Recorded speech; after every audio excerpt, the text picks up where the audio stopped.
नमस्कार.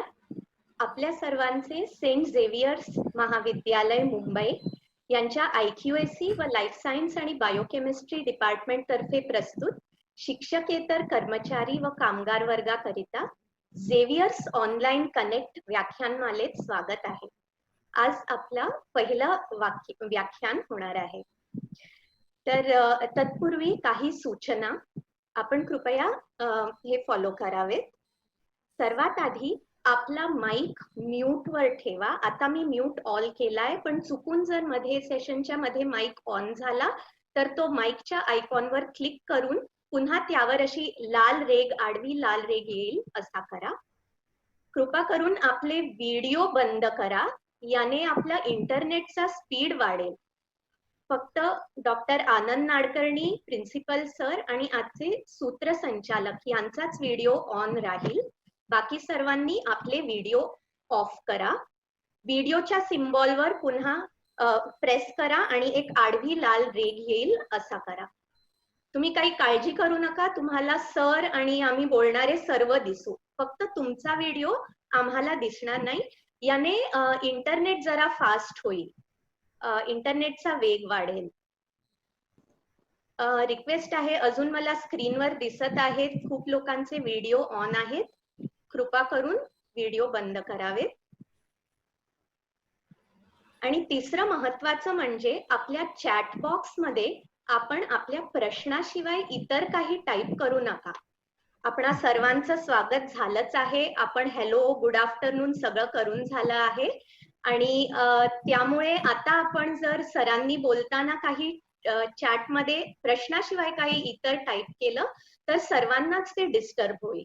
तर त्यामुळे फक्त आपले प्रश्न टाईप करा. जे लोक मोबाईल फोनवरनं जॉईन झाले आहेत त्यांच्यासाठी ही सूचना आहे. जॉईन करताना कॉल वाया डिव्हाइस ऑडिओ असा एक पर्याय तुम्हाला येईल, त्यावर तुम्ही कृपया क्लिक करावे. मग तुम्हाला आमचा आवाज तुमच्यापर्यंत नीट पोहोचेल. ते करा. आणि जर तुम्ही हेडफोन्स वापरत असाल, माझ्यासारखं जर हेडफोन्स वापरत असाल तर त्याचं कनेक्शन नीट आहे की नाही ते बघा. एकदा काढून पुन्हा नीट घट्ट टाका. तर माईक म्यूट, व्हिडिओ ऑफ आणि आपला मोबाईल फोन कृपा करून आपण सायलेंट मोडवर टाका. आणि चॅट बॉक्सचं विसरू नका, फक्त प्रश्न, इतर काही नाही. तर आता आपण आपल्या कार्यक्रमाला सुरुवात करूया. मी doctor Maya Murdeshwar, department of life science and biochemistry, Saint Xavier's कॉलेजमध्ये असिस्टंट प्रोफेसर म्हणून कार्यरत आहे. आता मी आमच्या कॉलेजच्या principal sir doctor Rajendra Shinde यांना विनंती करेन की त्यांनी आपल्याशी 2 शब्द बोलावेत. नमस्कार सगळे. येस, सर्वप्रथम नाडकर्णी सरांचं स्वागत. नाडकर्णी सर एक विख्यात मानसशास्त्रज्ञ आहेत. मुख्य म्हणजे त्यांचं आणि झेवियर्सचं जवळचं नातं आहे. त्यांचा मुलगा आपल्या झुऑलॉजी डिपार्टमेंट मध्ये SY BSc ला आहे. आजच्या या व्याख्यानाच्या निमित्ताने मला दुसरा आनंद असा होतोय की मला सगळ्यांचे चेहरे बघायला मिळालेत. गेले 2 महिने आपण सर्व कर्मचारी बंधू भगिनी आपण एकमेकांपासून उत्पन्न झालेल्या प्रश्नामुळे, प्रॉब्लेममुळे सगळेजण कॉलेजमध्ये येऊ शकत नाहीत. आणि त्यामुळे तुम्ही कसे आहात हे मला कळत नाही आणि मी कसं आहे हे तुम्हाला कळत नाही. फक्त अँथोनी, मी तुमचा चेहरा बघितला इतक्यात. अँथोनी, गुरु आणि 2-3 तुमचे जे पुढारी मंडळी आहेत ती माझ्या संपर्कात मोबाईलमुळे आहेत, पण बाकीचे सगळे मला कधी दिसत नाही. त्यामुळे आज तुमचे चेहरे बघायला मला खूप आनंद झालेला आहे, बरं वाटलं.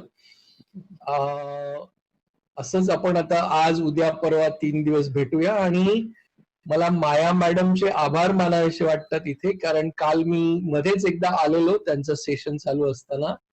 त्यांनी जे प्रयत्न केलेत किंवा त्रास घेतला तुम्हाला हे सगळं शिकवण्याचा की झूम कशी वापरायची, त्याचं मला खरोखरच कौतुक करावं असं वाटतं. माया, अभिनंदन. आणि आय एम शुअर की हे जे केलंय आपण ते आपल्याला हे आता 3 दिवसापुरतच नाही तर पुढेही आपल्याला हे वापरता येणार आहे आणि हे सगळी मंडळी मला आता त्यांच्याशी संपर्क साधायला हा मार्ग माझा मोकळा झाला आहे. सो तुमचे आभार माया मॅडम. सर थँक्यू परत एकदा तुम्ही वेळात वेळ काढून आमच्या कर्मचाऱ्यांशी संवाद साधण्यासाठी आलात. मी platform is yours. Thank you. Thank you Rajendra Shinde sir. आता आपण पुढे वळूया. ह्या कोविडच्या प्रादुर्भावामुळे आपण सगळे घरीच बसलो आहोत गेले 2 महिने. आपल्या अगदी धावत्या पळत्या मुंबईच्या जीवनाला जणू खिळच बसली आणि तीही अचानक असं वाहनाला ब्रेक लागला की कसं गचकन आपण थांबतो ना, तसं झाल्यासारखं झालंय आपल्या सर्वांना. शाळा बंद आहे, ऑफिसेस बंद आहेत, सिनेमागृह बंद आहेत आणि आपण सगळे घरीच आहोत. तर या अशा लॉकडाऊनमुळे आपल्या मनावर खूप परिणाम होतोय. सुरुवातीच्या काळात अगदी बरं वाटलं. आपल्या धावपळीच्या जीवनातनं आपल्याला अगदी म्हणजे विसावा मिळाला. पण आता 2 महिने उलटून गेल्यावर आपल्याला आता जरा हुरहुर लागली आहे की बाबा कधी हे लॉकडाऊन संपेल, कधी आपण एकमेकांशी भेटू. आपण भेटलोच नाही होत, सरांनी जसे म्हटले तसे. तर कसे भेटू? काही लोक कुटुंबियाशी दूर आहेत, ते मुंबईत आहेत, कुटुंबीय गावी आहेत. अशा लोकांनाही खूप त्रास सहन करावा लागतोय. आपल्याला गरजेच्या वस्तू घेणंही कठीण पडत आहे आणि या सगळ्यामुळे मनात एक प्रकारची निराशा होत आहे, एक प्रकारची चिंता वाढत चालली आहे. आणि आपण बघतोय की आजूबाजूला कोविडमुळे खूप लोक मृत्यू पावत आहेत. आपल्या मायग्रंट लेबरर्सची स्थिती बघूनही आपल्याला खूप काळजी वाटते. आणि या सगळ्यातून आपल्या ह्या नाजूक मनाची जपवणूक कशी करावी, या नकारात्मक भावनातून आपण सकारात्मकतेकडे कसे जावे, याबद्दल आज आपल्याशी हितगुज करणार आहेत प्रख्यात मानसोपचार तज्ञ डॉक्टर आनंद नाडकर्णी. सर, आपले या मंचावर स्वागत. मी डॉक्टर नाडकर्णी बद्दल काही शेअर करू इच्छिते.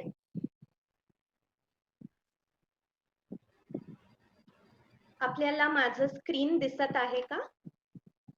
हो. Thank you sir.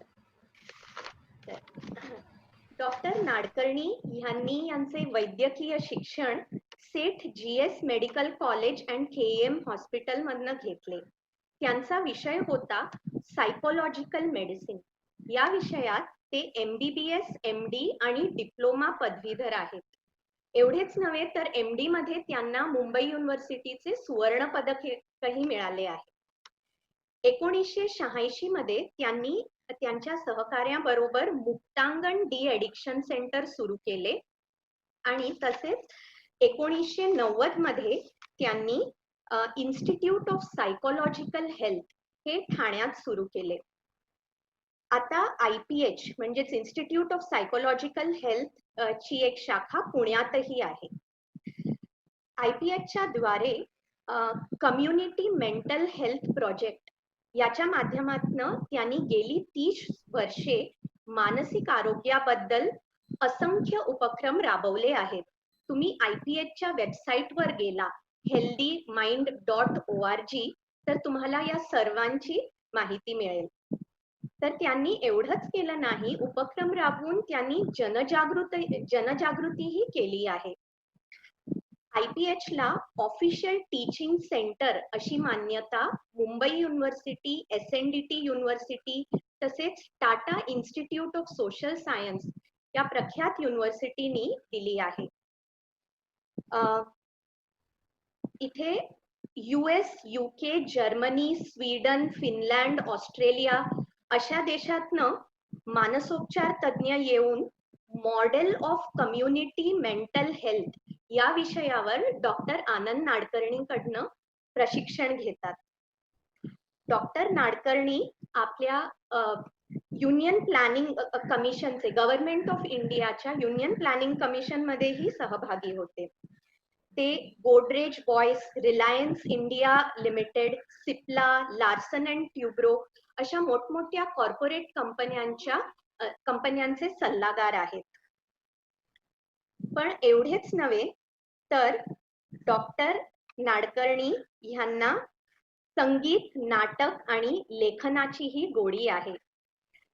डॉक्टरांनी 19 पुस्तके लिहिली आहेत, ज्यांना महाराष्ट्र साहित्य परिषद, यशवंतराव चव्हाण मेमोरियल असे असंख्य पुरस्कारांनी गौरविण्यात आले आहे. त्यांची पुस्तके इंग्रजी व ब्रेल मध्येही ट्रान्सलेट केली गेली आहेत, प्रकाशित झाली आहेत. हेच नव्हे तर त्यांनी नाटकंही लिहिली आहेत. गेट वेल सून, त्या तिघांची गोष्ट, जन्मरहस्य, रंग माझा वेगळा अशी त्यांच्या नाटकांची नावं आहेत, त्यांनी लिहिलेली नाटकांची नावं आहेत. तसेच आपण हे सिनेमे जरूर बघितले असतील. देवराई हा शिझोफ्रेनिया या मानसिक आजारावर आधारित पहिला मराठी चित्रपट. तसेच आता कासव, कदाचित ह्या फिल्म्स मध्ये सुद्धा सरांनी क्रिएटिव्ह कन्सल्टंट आणि सायकोलॉजिकल कन्सल्टंट असे काम केले आहे. एवढेच नाही तर त्यांनी 3 म्युझिक अल्बम्सही प्रसिद्ध केली आहेत, ज्याची रचना आणि संगीतबद्धही त्यांनीच केले आहे. ते प्रख्यात मराठी लेखक आहेत आणि त्यांनी स्वतः 700 पेक्षा अधिक सेलिब्रिटींची मुलाखतही घेतली आहे. आणि ह्यांचे समाजकार्य एवढे आहे की माझी पानच अपुरी पडत आहेत. तर याबद्दल आम्ही त्यांच्याकडनं जाणून घेऊया. आणि आता आपण डॉक्टर आनंद नाडकर्णीशी हितगुज सुरू करूया. तर स्क्रीनवर आपल्याला दिसत आहे IPH चा वेबसाईट ID आणि आवाहन IPH हे त्यांचे सोशल मीडियावरचे चॅनल आहे. त्याबद्दलही सरांना विनंती आहे की त्यांनी आपल्याला सांगावे. आणि सर ब्लॉग लिहितात, त्याचा ऍड्रेस आहे manogati.wordpress.com. ह्या सगळ्याची माहिती मी आपणास आपल्या व्याख्यानमालेच्या व्हॉट्सअप ग्रुपवरही फॉरवर्ड करेन. तर आता आपण हितगुजेला सुरुवात करूया. आता मी बॅक सीटवर जाणार आहे आणि फ्रंट सीटवर आमचे शिक्षकेतर कर्मचारी आणि कामगार येणार आहेत आणि ते या गाडीची स्टिअरिंग करून सरांशी हितगुज करणार आहे. आता मी सोनाली पराडकर मॅडम आणि किशोर अरबुणे यांना स्टिअरिंग व्हील देते. Kishore, Sonali, the stage is yours. Okay, thank you so much, Maya, for such a brief introduction. आणि नमस्कार सर्वांना. नमस्कार डॉक्टर आनंद नाडकर्णी सर. आज खरंच आमचं सगळ्यांचं खूप भाग्य आहे की तुमच्याशी आम्हाला संवाद साधायला मिळतो आहे. सर, आपण सगळेजण रोज आपलं घरापासून आपल्या कार्यस्थळापर्यंत प्रवास करतो. हा प्रवास फक्त फिजिकल नसतो, तर तो मेंटल इमोशनलही असतो. पण सध्याच्या काळात तसं होत नाही. आपण सगळेजण एकाच वातावरणात, एकाच लोकांच्या समूहामध्ये राहतोय आणि ह्यामुळे बरेच प्रॉब्लेम फेस करायला लागतायत. याच अनुषंगाने आपण आपला आजचा पहिला प्रश्न घेऊया आणि आपल्या कार्यक्रमाला तुमच्या सहमतीने मी सुरुवात करते. हा पहिला प्रश्न आहे आमच्या कॉलेजची सेंट झेवियर्स कॉलेज मधली रोशन थॉमस यांचा. त्यांनी असं विचारलं आहे की sir, since we are working day and night in the same atmosphere and the same place, hence feel mentally tired. So how can we keep our emotions under control? Sonali, Yes sir. छान प्रश्न आहे आणि you. सुरुवात करायला खूप चांगला प्रश्न विचारलाय त्यांनी. Thank you sir. आता काय बघा, since all this lockdown started, phase 1, phase 2, phase 3 and now phase 4, and we do not know what's going to be the next phase, काय असणार आहे आपल्याला ठाऊक नाही. या सगळ्याच्या मुळे काय झालं की आपल्या सगळ्यांच्या वरती बंधनं आलीत. आता एक काय लक्षात घेऊ आपण की पूर्वी आपल्यावरती बंधनं नव्हती असं नाही, पण जी काही पूर्वी बंधनं होती ना, त्या बंधनांची आपल्याला सवय झाली होती. त्यामुळे त्या बंधनांचा त्रासदायकपणा आपल्याला कमी वाटत होता. काय झालं, 2 महिन्याच्या पूर्वी एक तर अचानक आली ती बंधनं आणि खूप प्रमाणात आली. म्हणजे आपलं सगळं सोशलायझेशन, बाहेर पडणंच सगळं आपलं अस्ताव्यस्त झालं. आता अशा वेळेला काय होतं की अशा वेळेला माणसाला असा एक कोंडलेपणाचा अनुभव येतो की माणसाला असं वाटतं की अरे माझे हे सगळे मूलभूत हक्क आहेत, मला बाहेर पडायला यायला पाहिजे, मला मोकळेपणे जगता आलं पाहिजे, या सगळ्याच्या वरती ही का बरं बंधनं आहेत, असं आपलं मन एका बाजूला म्हणायला लागतं. तर आता आपल्याला काय नेमकं समजून घ्यायला पाहिजे, त्यांचा जो प्रश्न आहे की नाही की आम्ही आता एकाच ठिकाणी अडकल्यासारखे आहोत. गोष्ट खरी आहे की एकाच ठिकाणी आपण अडकल्यासारखे आहोत, पण आपण जर थोडं खोलात जाऊन बघितलं तर आपण नेहमीच्या आयुष्यात दोन ठिकाणी अडकलेलो होतो. म्हणजे घरातून निघायचो, मग प्रवास करायचो आणि कॉलेजमध्ये यायचो, तिथे अडकायचोच की 8 तास 10 तास त्याच वातावरणामध्ये. आणि 20 वर्ष 25 वर्ष ज्यांनी काम केलंय, सेवा केली आहे, ते त्याच वातावरणात आहेत आणि आपण परत जायचो घरच्या वातावरणात. गडबड काय झाली आहे माहितीये, there is no change in between. म्हणजे आपल्याला अडचण कसली येते, कारण नेहमीचं वातावरण आपल्याला हवं पण असतं, पण आपल्याला नेहमीच्या वातावरणामध्ये ना मध्ये मध्ये एक बदल हवा असतो. आणि आत्ताच्या काळामध्ये काय झालंय की तो बदलच आपल्याला मिळत नाही. म्हणजे त्याच भिंती, तीच दारं, त्याच खिडक्या, तीच माणसं, आणि बाहेरून कोणी येत नाही आणि आपण बाहेर जात नाही. म्हणून आपल्याला लॅक ऑफ चेंज म्हणजे कुठलाही बदल न होणं किंवा बदल कमी होणं, यामुळे तुम्हाला आम्हाला कोंडल्यासारखं फिलिंग येत आहे. म्हणजे ते नेमकं काय येत आहे, बदल नाही म्हणून. आता गंमत कशी आहे की बदल खूप झाला तरी प्रॉब्लेम आणि बदल नाही झाला तरी प्रॉब्लेम. म्हणजे आपल्याला कोणत्याही बदलाबरोबर किंवा बदल नसण्याबरोबर जुळवून घ्यायचंच आहे. हा, म्हणजे उद्या परत आपण सगळे आता बाहेर पडूच, आता जून जुलै महिन्यामध्ये परत सगळी कॉलेजेस चालूच होणार, ह्या ना त्या पद्धतीने चालू होती. कोणाचं आधी चालू होईल, कोणाचं नंतर चालू होईल. म्हणजे आपल्याला परत बाहेर जायचंच आहे, त्याच्याकडे आपण नंतर येऊ, त्या न्यू नॉर्मल कडे आपण नंतर येऊ की आम्ही परत कसे सुरू करणार आहोत ते. परंतु आता आपल्याला काय घेतलं पाहिजे की बदलाशी जुळवून घेण्यासाठी आपल्याला काय लक्षात ठेवलं पाहिजे. तर सगळ्यात महत्वाची गोष्ट, सगळ्यात पायाभूत महत्वाची गोष्ट की वातावरण, परिस्थिती, रियालिटी, वास्तव, हे जे आहे ते कदाचित आपल्या हातात नाही. We have not asked for it. म्हणजे आपण हे कोरोनाची साथ मागितली होती का? नाही, आपण मागितली की अशा तऱ्हेची परिस्थिती आम्हाला मिळावी म्हणून काय आपण नवस केले होते का? अजिबात नाही. ते आपल्यावरती लादलं गेलंय. म्हणजे ही परिस्थिती जी आहे ती आपल्यावरती लादली गेली, भले आपल्या भल्यासाठी आहे, आरोग्यासाठी आहे, व्हॉट एव्हर, पण ती लादली गेली. पण या परिस्थितीकडे कसं पाहायचं हा दृष्टिकोन ठरवण्याचं आपलं स्वातंत्र्य कुणीही हिरावून घेतलेलं नाही. या परिस्थितीकडे आपण नेमकं कसं पाहायचं हे आपण ठरवू शकतो, ते आपलं स्वातंत्र्य आहे. आणि ते आपण जर वापरलं नाही तर आपण काय करू, तर आपण सगळ्या आपल्या दुःखाची बिलं परिस्थितीवरती फाडत राहू. अरे हे झालं ना कोरोनामुळे, हे झालं ना घरात बसल्याने, हे झालं ना असे म्हणून. आणि आपलं मन जे आहे ते बिलं फाडण्यामध्ये फार हुशार आहे. त्याला बिलं फाडायला फार आवडतं.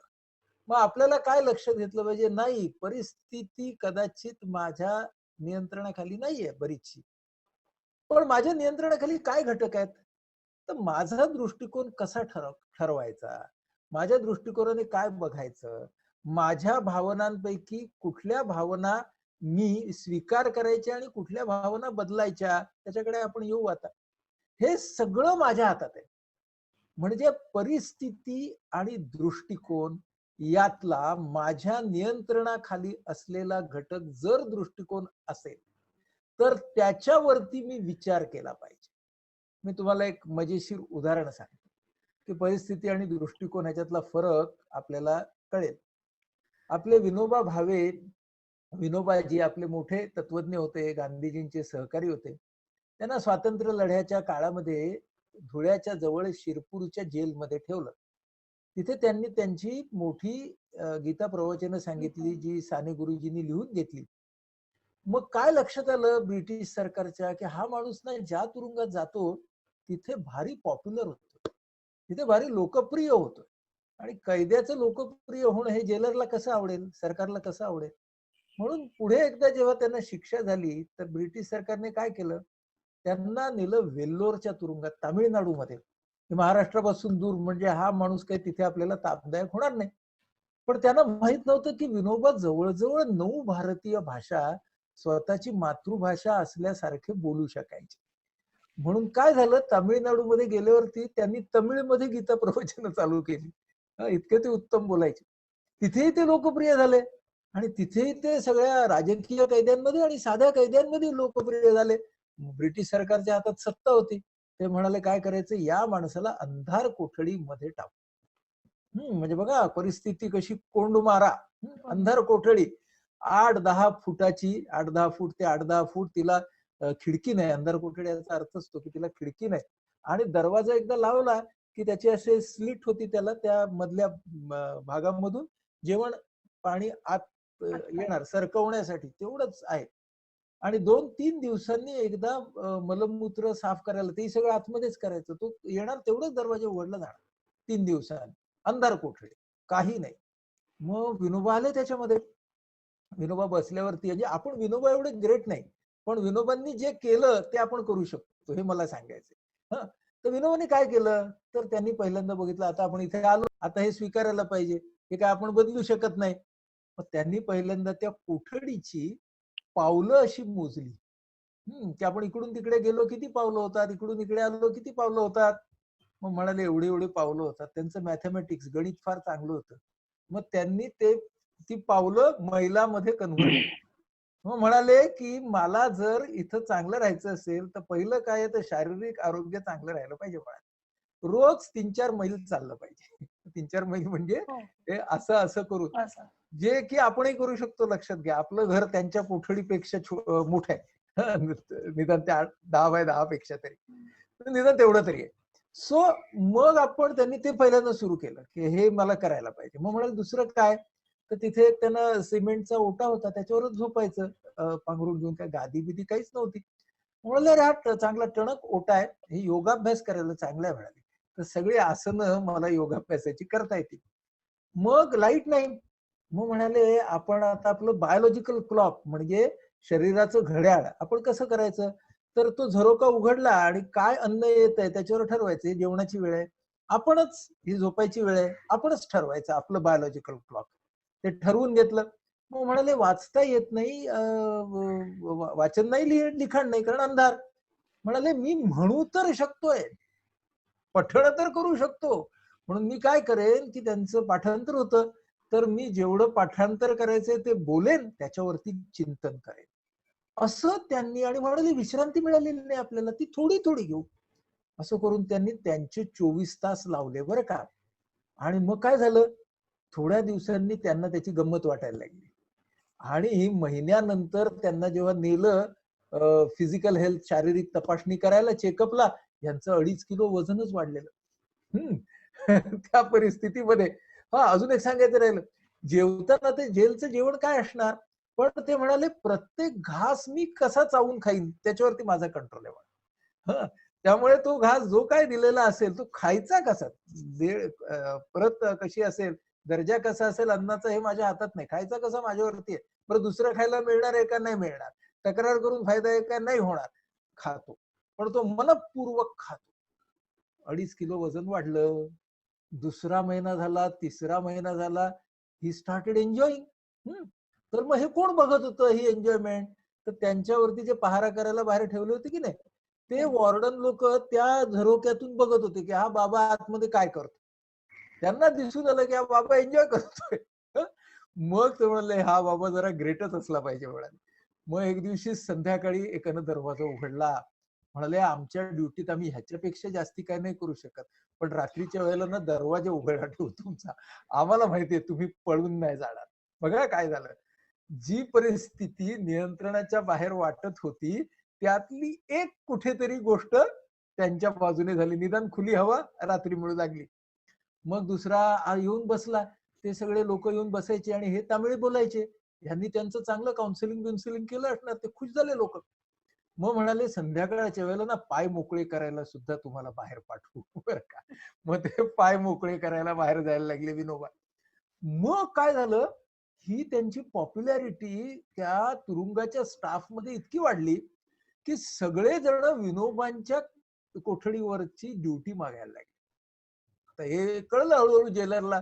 म्हणाला हा माणूस आता आपल्या म्हणजे माझ्या स्टाफ मध्ये पॉप्युलर व्हायला लागलाय, हे काही खरं नाही म्हणाले.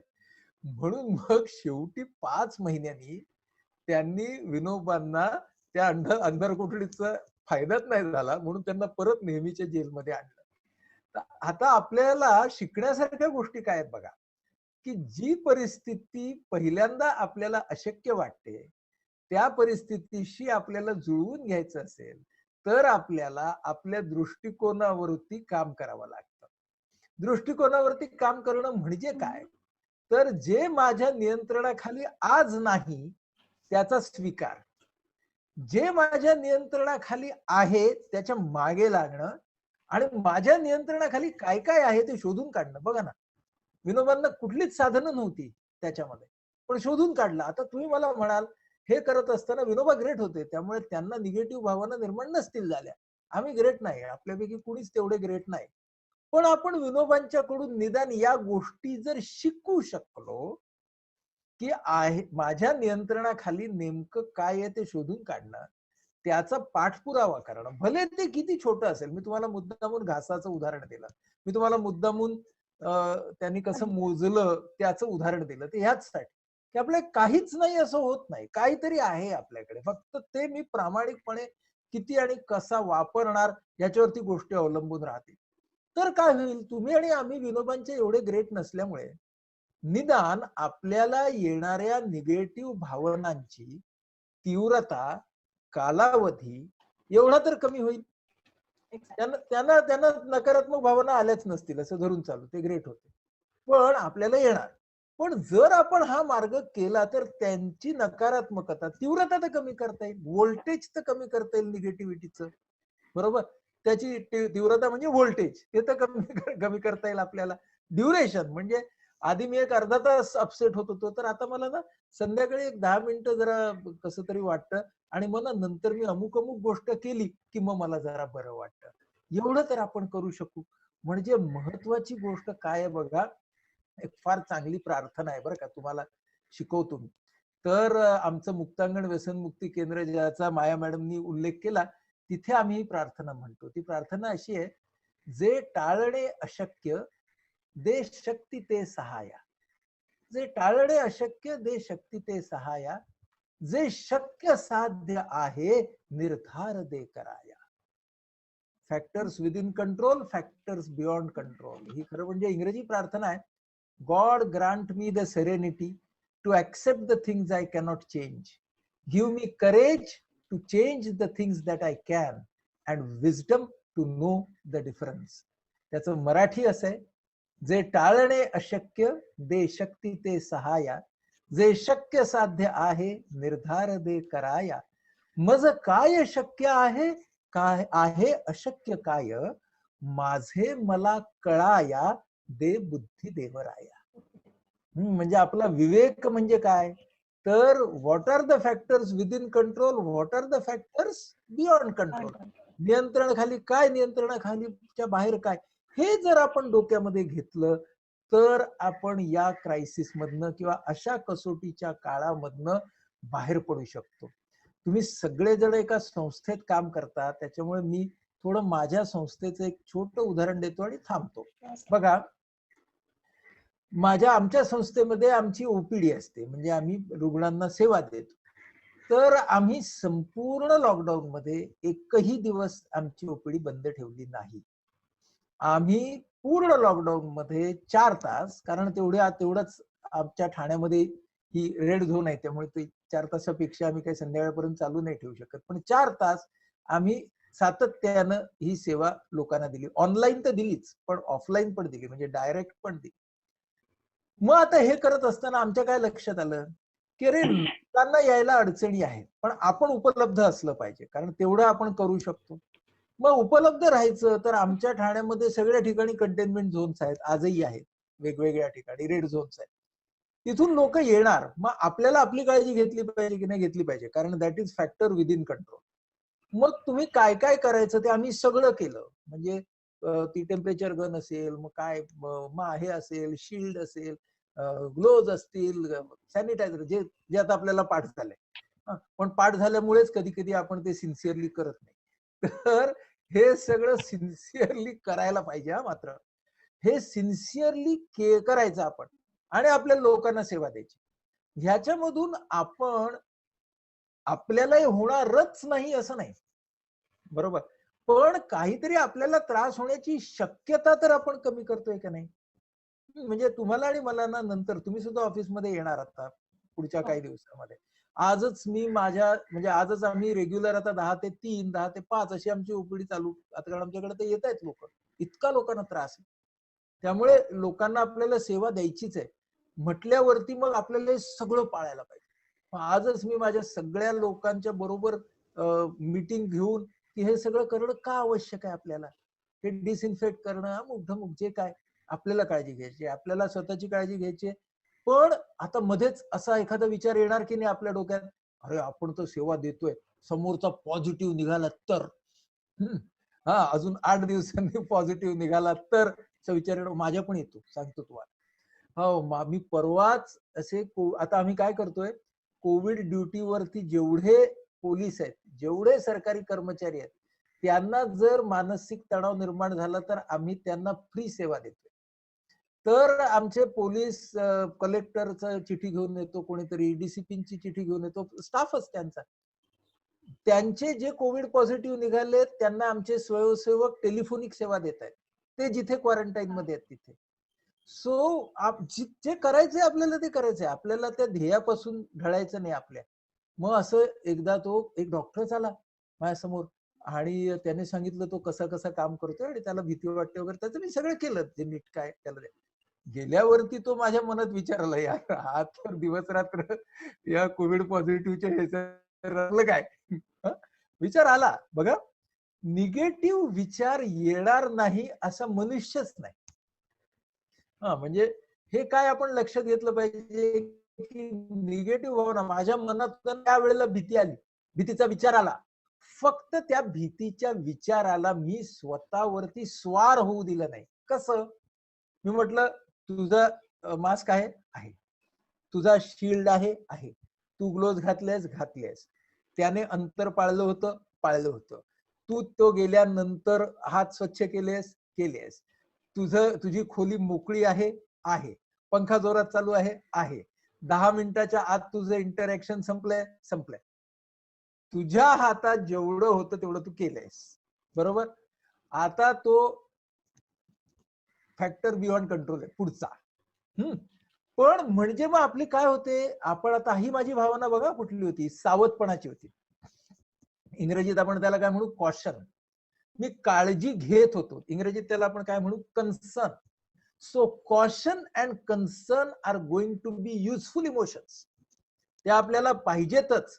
आणि त्या टोकाला गेले की त्याची काय होते, कन्सर्नची होते अँझायटी आणि कॉशनची होते फिअर. आता अँझायटी आणि फिअर या दोघांच्या मध्ये फरक काय, छोटासा फरक आहे. तो असा आहे, जेव्हा कशाची भीती वाटते ते माहिती असतं तेव्हा म्हणतात फिअर. म्हणजे मला कोरोना होणार का नाही असं असतं तेव्हा फिअर. म्हणजे वाघ समोर आहे, खाणार का नाही असं जेव्हा असतं तेव्हा फिअर. आणि पुढे जाऊन जगाचं काय होणार ही अँझायटी. कारण तिथे हो आणि नाही याच्या पलीकडे खूप सारे पर्याय असतात. म्हणजे अनिश्चितता जिकडे असते तिकडे म्हणायचं अँझायटी. आणि सोर्स जिथं माहिती असतो, कोरोना, वाघ किंवा बॉस किंवा बायको, तर जेव्हा सोर्स माहिती असतो त्याला फिअर वाढायचं, त्याची भीती वाटते आपल्याला. आणि अनिश्चितता असते त्याला आपण म्हणतो चिंता. म्हणजे बघा आपल्याला चॉईस काय आहे, जरी आम्ही चिंतेवर गेलो, जरी आम्ही फिअरवरती भीतीवरती गेलो, तरी आम्हाला तिथून कुठे यायला पाहिजे, कन्सर्न अँड कॉशन. मग आपल्याला कुठे आलं पाहिजे, काळजी आणि सावधपणा. मग ह्या भावनांमधला बदल कसा करता येईल, तर भावनांमधला बदल करण्यासाठी पहिलं काय लक्षात ठेवायचं, शक्यता आणि खात्री. कोरोना होण्याची शक्यता आहे पण कोरोना होण्याची खात्री नाही. जेव्हा मन म्हणतं ना अरे तर तुला होणारच म्हटलं की खात्री. मग काय होतं, आपण आजूबाजूच्या सगळ्यांच्याकडे सुद्धा त्याच संशयाने पाहायला लागतो. बरं, आता ना तुम्ही आणि मी जेव्हा सुरुवात करू परत, त्यावेळेला असं होण्याची शक्यता आहे की आपल्या आजूबाजूच्या कुणाला तरी कदाचित संसर्ग होईल, त्याच्यामध्ये काहीतरी दुःखद सुद्धा घडण्याची शक्यता आहे बरं का. कारण ज्या वेळेला साथ पसरते तेव्हा ती कोणाला बघतो का, तो विषाणू आहे, तो काय कोणाला बघणार नाही. फक्त तो एकच बघेल, रोगप्रतिकार शक्ती चांगली आहे का नाही, याचं आरोग्य चांगलं आहे की नाही, एवढं बघेल. जर रोगप्रतिकार शक्ती चांगली असेल, ह्याचं आरोग्य चांगलं असेल, तर तो आपल्यावरती फारसा असर न दाखवता तो पुढे जाईल. ते आपल्या हातात आहे पुन्हा तिकडे. म्हणून ती शक्यता आपण निश्चितपणे कमी करू शकतो. पण आपलं मन जेव्हा शक्यतेला खात्रीमध्ये रूपांतर करतं, तेव्हा ते भीतीला जातं, तेव्हा ते चिंतेला जातं. ओके, हे एक डोक्यात ठेवू. म्हणजे शक्यता, खात्री. दुसरं, नियंत्रणाखालचे घटक, नियंत्रणाबाहेरचे घटक, हे आपण लक्षात ठेवू. सतत नियंत्रणामध्ये असलेल्या घटकांवरती काम करत राहू. मग आपण काय विचार करू, माझं ध्येय काय आहे. तर ना, आपली 3 ध्येय आहेत, अगदी सोपी सांगतो. पहिलं, स्वतःच्या आरोग्याचे रक्षण करणं. दुसरं, घरच्यांच्या आरोग्याचे रक्षण करणं. आणि तिसरं, आपण जी सेवा, जे काम करतो आहोत ते जास्तीत जास्त चांगलं करणं. या 3 पेक्षा ना पुढच्या 6 महिन्यात आपल्याला चौथं ध्येय घेण्याची गरजच नाही. आणि ती चौथं ध्येय आपल्याला घ्यायला मिळणार पण नाहीये. म्हणजे आपल्याला या 3 ध्येयांमध्ये पुढच्या 6 महिन्याचं तरी आपलं आयुष्य बसवायचं. स्वतःची हेल्थ, कुटुंबाची हेल्थ आणि काम. बस. आता काम पण का? कारण सगळ्यांची कामं विस्कळीत झाली. सगळ्यांची कामं विस्कळीत झालीत ना. म्हणजे माझी प्रॅक्टिस विस्कळीत झाली आहे, तुमचे क्लासेस विस्कळीत झाले आहेत, बरोबर. जे जे कोणी काम करतायत ते सगळ्यांची, जे काम करतायत त्यांची पण कामं विस्कळीत झाली आहेत, जे काम करत नाहीत त्यांची तर कामं विस्कळीत झालीच आहे. जगच विस्कळीत झालंय म्हटल्यावरती आपल्याला काही त्याच्यापासून सुटका नाहीये. म्हणून ते आपल्याला पूर्वपदावरती आणायचंय, आपापल्या पद्धतीने, आपापलं जे छोटं असेल ते. आणि त्याच्यामध्ये जेव्हा आपल्याला कदाचित थोडा धक्का बसेल, थोडा सेटबॅक बसेल, आपल्याला कधी कधी असं वाटेल, यार हे करण्यात काही अर्थ नाही, घरीच बसूया, किंवा ना कुणाला तरी आपल्या जवळच्या माणसाला संसर्ग झाला, जवळच्या माणसाकडे काही दुःखद बातमी आली, काही झालं, तर आपण असे हपकून जाऊ. हरकत नाही. सगळ्या निगेटिव्ह भावना आपल्या मनात येणार, निगेटिव्ह भावना दाबून टाकू नका, निगेटिव्ह भावनांना मारून टाकू नका. प्रत्येक निगेटिव्ह भावनेकडे बघा.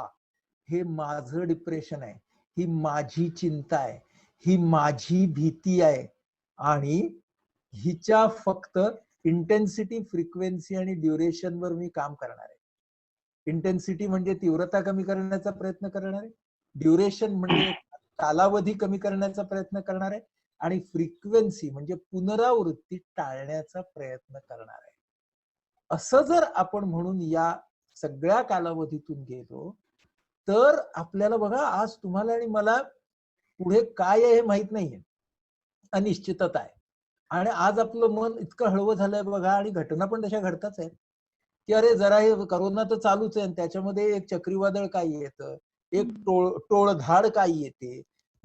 एका एका आपल्या देशाच्या एका बदल चक्रीवादळ, दुसऱ्या बदल राजस्थानमध्ये टोळधाड, तिसरीकडे भूकंप. म्हणजे चाललंय काय असं आपल्याला म्हणण्यासारखीच परिस्थिती आहे ना आपली आज आहे. म्हणजे काय की आपली परीक्षा चालू आहे, पण ह्या परीक्षेचा पेपर आपल्याला माहित नाही. ही परीक्षा कंटिन्युअस आहे. मग आपल्याला काय करायला पाहिजे, पुन्हा तेच की या सगळ्या परिस्थितीमध्ये माझ्या हाताखाली जे ते मात्र मला प्रामाणिकपणे करत राहायला पाहिजे. म्हणजे ना ते आपल्याला काय म्हणजे विचार येतो बरं का. मी तुम्हाला आज सांगतो गंमत, मी आज ओपीडी केली 4 तासाची, तर ना ते हे लावून वरती शील्ड घालून, आणि मला इतकं असं झालं. आणि बरं, आम्हाला बोलायलाच लागतं ना, आम्ही मानसिक आरोग्य क्षेत्रातले असल्यामुळे आम्हाला बडबडच करावी लागते. तर आपलाच आवाज आपल्याला धड ऐकू येत नाही, तो समोरच्या माणसाला ऐकू यायचा, म्हणजे तो अजून जोरात आपल्याला बोलायचं. घावा होऊन झालो मी. मग मी तेव्हा काय विचार केला की अरे, जर तो मोठा सूट असता आणि जर आपण ह्याच्यात असतो, तर ते लोक तर आज मे महिन्याच्या गरमीत किती घुसमटून निघतायत. त्या मनाने हे बरं आहे का आपण पंख्याखाली बसलो. म्हणजे आपल्याला ना नेहमी 2 गोष्टी लक्षात ठेवायच्या. एक लक्षात ठेवायचं, तरी बरं. फार छान आहे बरं का, तरी बरं हा एक जप आहे, तरी बरं. म्हणजे तरी बरं आम्ही घरात आहोत. हो ना. अहो, त्या श्रमिकांच्या सारखे लाखो लोक जे चालले आहेत, अत्यंत हाल अपेष्टांच्या मधून आपापल्या घरासाठी जात आहेत, वणवण वणवण करत जाते. तुमच्या आणि माझ्या डोक्यावर निदान काहीतरी छप्पर तरी आहे. ओके, तरी बरं. आज आपल्याला जेवण तरी मिळतंय, तरी बरं. हे तरी बरं हा एक महत्वाचा जप. आणि दुसरा महत्वाचा जप आहे, फार काय होईल हे लक्षात ठेवा. जास्तीत जास्त काय होऊ शकतं. का बरं? कारण कॉशन आणि कन्सर्न वरती राहायला ते आवश्यक आहे. मग जास्तीत जास्त काय होऊ शकेल. म्हणजे आता मी असा विचार केला, मी जेव्हा आता गेले 40-50 दिवस जेवढे काही आहे तेवढे मी सेवा देतोय, तेव्हा मी हा विचार केला की ह्याच्यामध्ये जास्तीत जास्त धोका काय बरं संभवतो. तर मला संसर्ग होईल हा धोका संभवतो. ठीक आहे, फार काय होईल.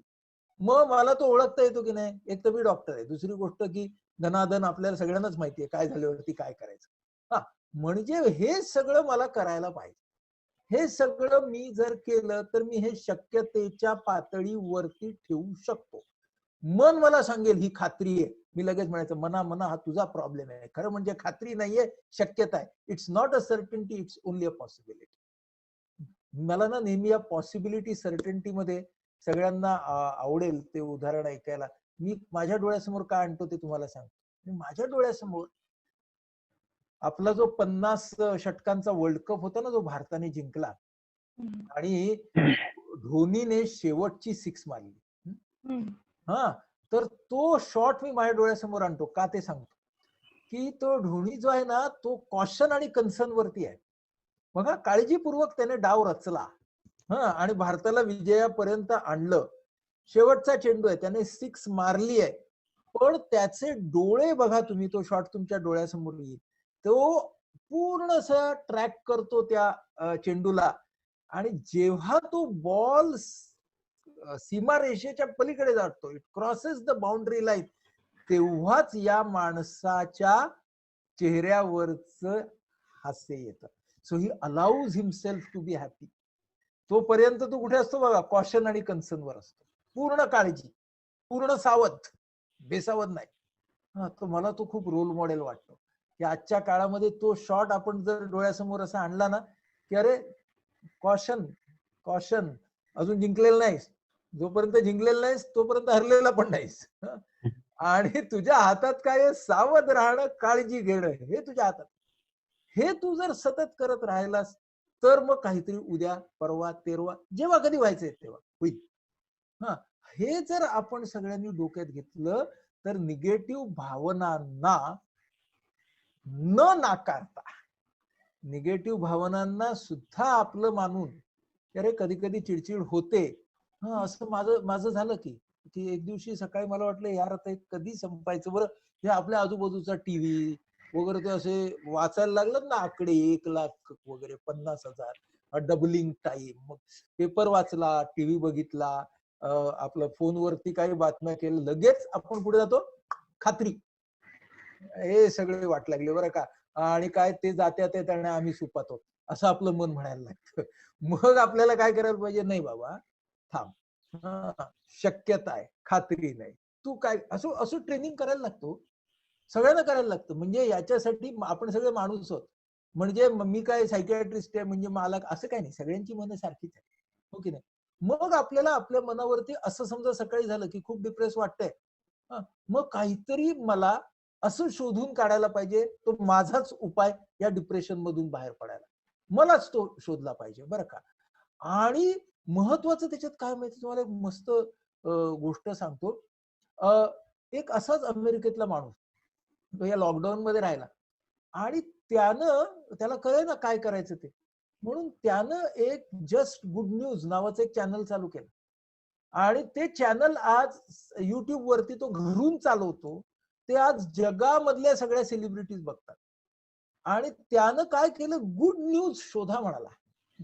बॅड न्यूज तर भरपूर आहे, बॅड न्यूज तर सगळे चॅनल्स तुम्हाला सांगतायत, गुड न्यूज शोधा. आणि तो माणूस आहे बघा युट्यूब वरती, तो गुड न्यूजचे चॅनल चालवतो आणि मग त्याला कोणी कोणी हे केलं तर स्पेस शटल मध्ये जे अंतराळवीर आहेत त्यांनी त्याला व्हिडिओ पाठवला की आम्हाला कोरोनावाली पृथ्वी कशी दिसते वरून. तो त्याने आपल्या सगळ्यांच्या सोबत शेअर केला बरं का. आणि महत्वाची गोष्ट म्हणजे तो काय म्हणतो अंतराळवीर की त्यांना परत यायचंय आता पृथ्वीवरती. तो म्हणतो की earth in problem is also worth returning to म्हणतो. म्हणजे जरी आता पृथ्वीवरती एवढ्या सगळ्या समस्या चालू असल्या तरी या पृथ्वीवरती परत यायला मला आवडेल बरं का, असं त्याने ह्याला पाठवला तो व्हिडिओ करून.